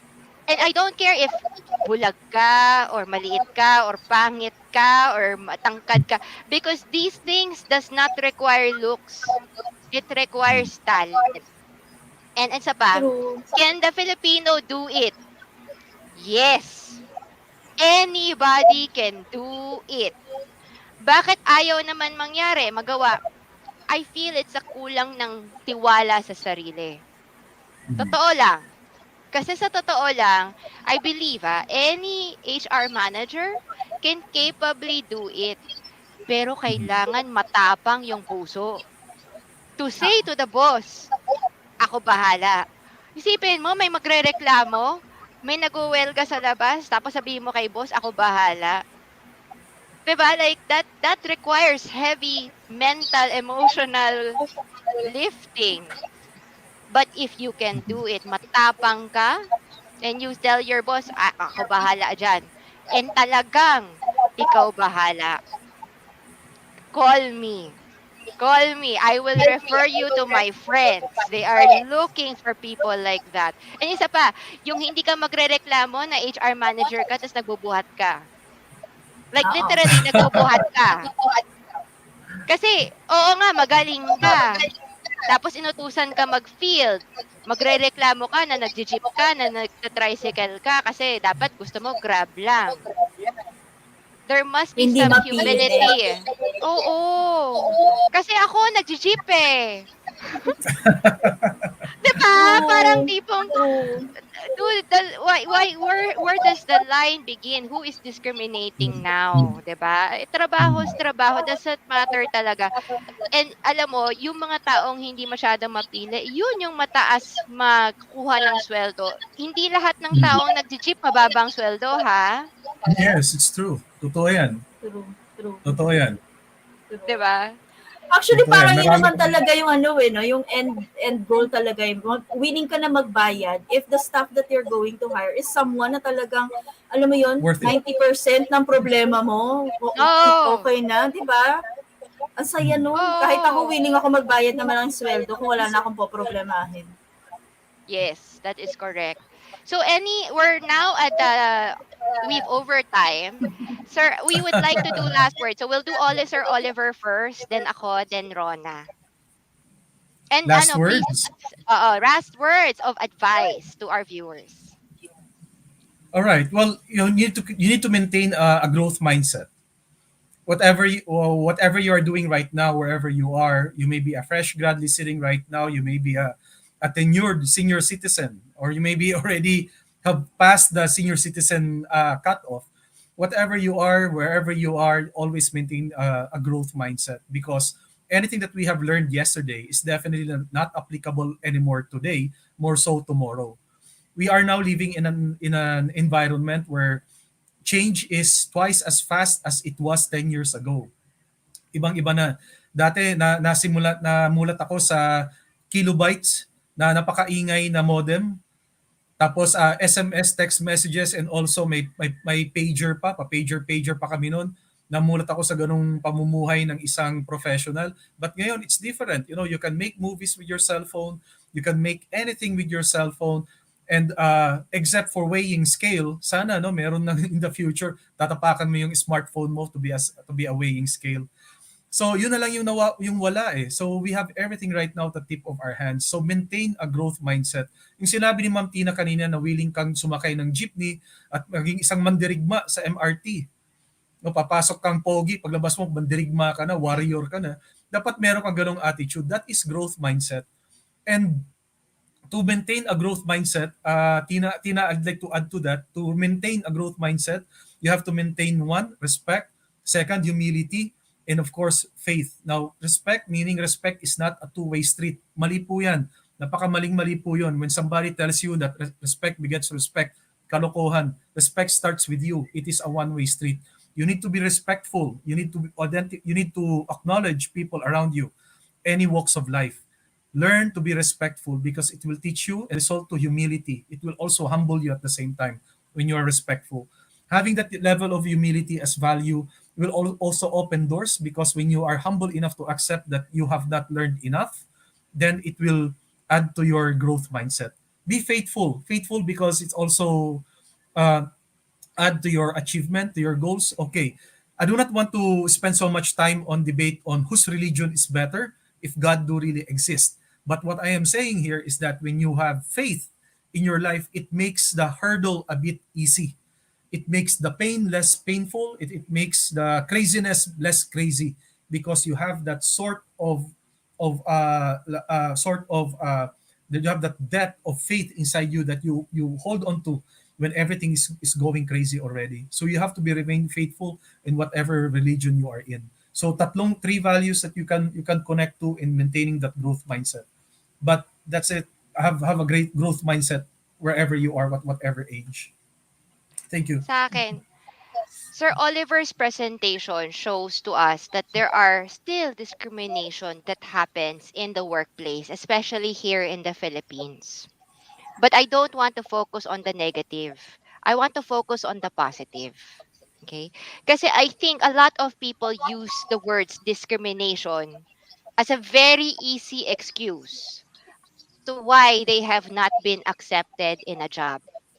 Again, a lot of people, pag hindi sila natanggap sa trabaho, mabilis sila magsabi na, ay, pangit tong kumpanya kasi hindi sila tumatanggap ng, let's assume, they only want this one, this one, this one, and this one. We're so quick to judge that it's only because of discrimination kung bakit hindi tayo natanggap. I would like to remove that mindset. Because if you always think that way, you will constantly be blaming other people for things that do not come to you. Bakit ka mahirap? Kasi may discrimination. Bakit ka maraming utang? Kasi may discrimination. Bakit hindi ka sinagot ng niligawan mo? Kasi discrimination. Don't always put it on the other person. Instead, focus on yourself. Kasi kung lagi-laging ikaw lang yung nadidiscriminate, it's possible this mindset of yours, lumalabas yung bitterness pagdating sa interview. And pag narinig yan ng isang recruiter, na pag tinanong sa'yo, bakit hindi ka tinanggap sa trabaho na to? Kasi itong company na to, tumatanggap lang sila ng ganitong klaseng tao. That is a red flag to many recruiters because it shows us you have a negative mindset and you don't take accountability for things that might be in your control. Always look at it in a positive twist. Do not focus on what you do not have. Focus instead of what you have. For example, I have recently hired a person who is PWD. 1,500 and up yung eyeglass. The eyeglass is ganito kakapal kasi sobrang kapal. And for goodness sakes, ang position, sales. Pag tumitingin ng presyo, ganon. Kasi sobrang taas talaga ng grado. And you know why I hired him? He told me in the interview, Ma'am, mataas ang grado ko. PWD ako, mukhang bulag na ako. Pero one thing is for sure, ako, papasok. O, di ba? Yun, pumapasok. Yun, step one, pumapasok. Hindi daw a-absent. Tapos, pag tinuruan, sabi niya, Ma'am, slow ako ha. Pero, pag tinuruan mo ako, if you have the patience to teach me, magigets ko rin yan at hindi ko makakalimutan yung lesson. I love the way that he phrased his interview kasi he was very forthcoming on his weaknesses and all his faults. Pag talagang may material, parang nakaganon, di ba? Parang kami, parang, oh my God, makakabenta ba to? Pero one good thing about him, ilang bisor na ang nakadaan sa kanya at maraming bisor dyan medyo masusungit. But they always tell me, sabi ko, ano, tanggalin na ba natin to? Sabi niya, ma'am, this person listens to instructions. Pag sinabi mo sa kanya, linisan yung lugar, pagbalik mo ng half a day, malinis na lugar. Pag magsalita, may respeto. Nagpopo, opo, wala kang masasabi, hindi siya bastos. Pag nagbigay ng instructions, medyo slow. Pero, nakikinig. Hindi katulad ng ibang tao, matatalino, pero hindi nakikinig. Pasok dito, labas dito. And you know what? Like, that is one good thing on why recruiters hire. Kasi it's beyond the weaknesses. It's beyond the disability. And the person was honest with his fault. Sinasabi niya talaga, ma'am, bulag talaga ako. But if you hire me, you will never regret it. And usually, like sa amin, parang wala nang gender, wala na yung bulag siya, wala na pangit siya, kasi hindi siya gwapo eh. Pero masipag, tapos mabait, tapos may respeto, sige na nga, bahala na si Batman. Alam mo yon, like, you can't help but give this person a chance. And I think people with who believes they are discriminated against should have this mindset. Because we're so quick to judge others and saying, eh kasi hindi kami natanggap dahil pangit yung kumpanya. Instead, turn it around and say na, be proud. Because usually, people who feel they're discriminated act differently. They underperform because they believe lagi silang pinag-iinitan, lagi silang pinapahirapan, lagi silang hindi binibigyan ng chance. That they forget that employers already gave them a chance by hiring them. 'Di ba? Pinasok ka na sa kumpanya eh, 'di ba? You were already given a chance. But instead of outperforming and proving the recruiters that the choice was correct, you become very negative and feel that everybody's against you. Take away the discrimination from your mindset. That's my best advice. Kasi if you're always calling discrimination, trust me, you'll never find a job. Not because employers discriminate, but because nobody wants to hire you regardless of meron ka bang kapinsanan or wala. It's not how you look, it's not how your height, it's not how many disabilities you have, but it's your mindset that does not get you hired. Because if this employer somehow not discriminates, ang dami namang employer dyan eh. Pero pag lahat ng tao ayaw sa'yo, it's because of you, not us. 'Di ba? Yun lang talaga. So, change the way, remove the word discrimination because it's very empowering. Nasabihin mo, ayaw nila mag-hire, may mag-hire pa rin sa akin. And trust me, if you have that mindset, somebody will. And then prove to that employer you're the best hire they've ever made. Because you are. 'Di ba? Kasi I don't care kung saan ka nanggaling, kung walang pera yung pamilya mo, kahit nakatira ka sa squatter area, nobody cares. So long as you show up and do the job. Mm. Mentor Rona? Ayan. Ako dalawang point of view mula sa mga para sa mga recruiters at sa mga aplikante. So mga recruiters, two things. Number one, i-ensure nyo na yung inyo po mga job description ay in place. Napaka-importante po niyan. Hindi po pwedeng huhugot lang kayo out of thin air ng kung anong qualifications, diyan ngayon pumapasok yung discrimination. So dapat clear kayo, ano ba yung requirement? Take note ha, requirement of the job. Hindi yung preference nyo, requirement of the job. Kailangan ba marunong magbuhat, magaling ang communication skills, kailangan ba English, ano yung kailangan, and start from there. So that's one. You need to have a good job description. Pag wala kayong job description, most likely dyan napapasok yung gusto ko kasi ganito, gusto ko babae, gusto ko lalaki. Kasi wala kayong standards na nilagay in place. Number two, golden rule. Don't do to others what you don't want others to do unto you. Magiging aplikante ka din at some point. Hindi ka forever nandyan sa kumpanyang yan. So don't do to the applicants what you don't want to happen to you in the future. Gusto mo magbigay ng gusto mo bigyan ka ng feedback, magbigay ka din ng feedback sa mga aplikante na dumadaan sa'yo. Huwag mong pag-antayin. Schedule mo sila na maayos, and if you mess up, apologize, take ownership. Okay? So yun yung tip ko sa mga recruiters. Tip ko naman sa mga aplikante. Okay? Doesn't matter if they discriminate against you or not. Hindi lang sila ang nag-iisang kumpanya sa mundo. Maraming kumpanya sa Pilipinas pa lang. Hindi ka tinanggap, move on. Okay? Like, meron yan na may nag-post yan sa LinkedIn or sa Facebook ata. Ang tatanong mo sa sarili mo, will this matter in 5 hours? Will this matter in 5 years? If this will not matter in 5 years, bakit kailangan mo mag-move? Hindi ako hinire kasi ganito, hindi ako hinire kasi ganyan. Hindi ka i-hire ng unang pinag-applyan mo.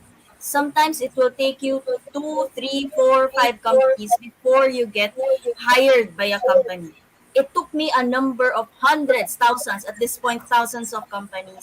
Ang dami ko na in-applyan, hindi ako palaging naka-hire. Hindi ko ina-expect na palagi ako mag-hire na tipong, hoy, bakit nyo ako hindi na-hire? Nandun ako sa HR Cafe palagi. Nandun ako sa Philippines HR. Hindi ko pwedeng sabihin yun kasi companies will have their own preferences. Companies will have their own standards. If they did not hire me, okay, move on. I will not hold it against them. Hindi rin naman sasama ang loob ko. Later on, pa nag-apply ako ulit at tinanggap nila ako, hindi ko sasabihin sa kanila na, dati nga hindi niyo ako tinanggap. Hindi. Kasi baka noon, hindi pa ako qualified. Baka noon, it's not the right time. Kasi tatandaan din natin, ang recruitment is hiring the right person for the right role at the right time. If hindi ka na-hire, you might not be the right person for that role at that time, or you might be the right person for the role, but it's not yet time. Or you're the right person, it's the right time, but the role is not right. Always keep that in mind. Pag hindi na-hire, move on. Hindi kailangan ng pag-aksayahan ng panahon yan. Di ba nga, ang barko lulubog lang pag pumasok ang tubig. Pag hindi pumapasok ang tubig, hindi siya naapektuhan, lulutang at lulutang yan. Okay po? So ayan po, maraming salamat na naman po sa mga tumambay po sa atin ngayon, mga nakinood po, at mga nakicomment po ng kanila po mga experience, questions, at nakitag ng kanilang mga kaibigan. We hope to see you next Sunday sa isa na naman pong episode ng HR Cafe, Usapang Trabaho, Buhay at Iba Pa. Maraming salamat again, Sir Oliver, for gracing us with your presence today. Guys, we would see you again next Sunday para sa isa na naman po napakagandang topic dito sa HR Cafe, Usapang Trabaho, Buhay at Iba Pa. This is Mentor Rona and with me is Mentor Tina, and we'll see you again next Sunday. Bye everyone!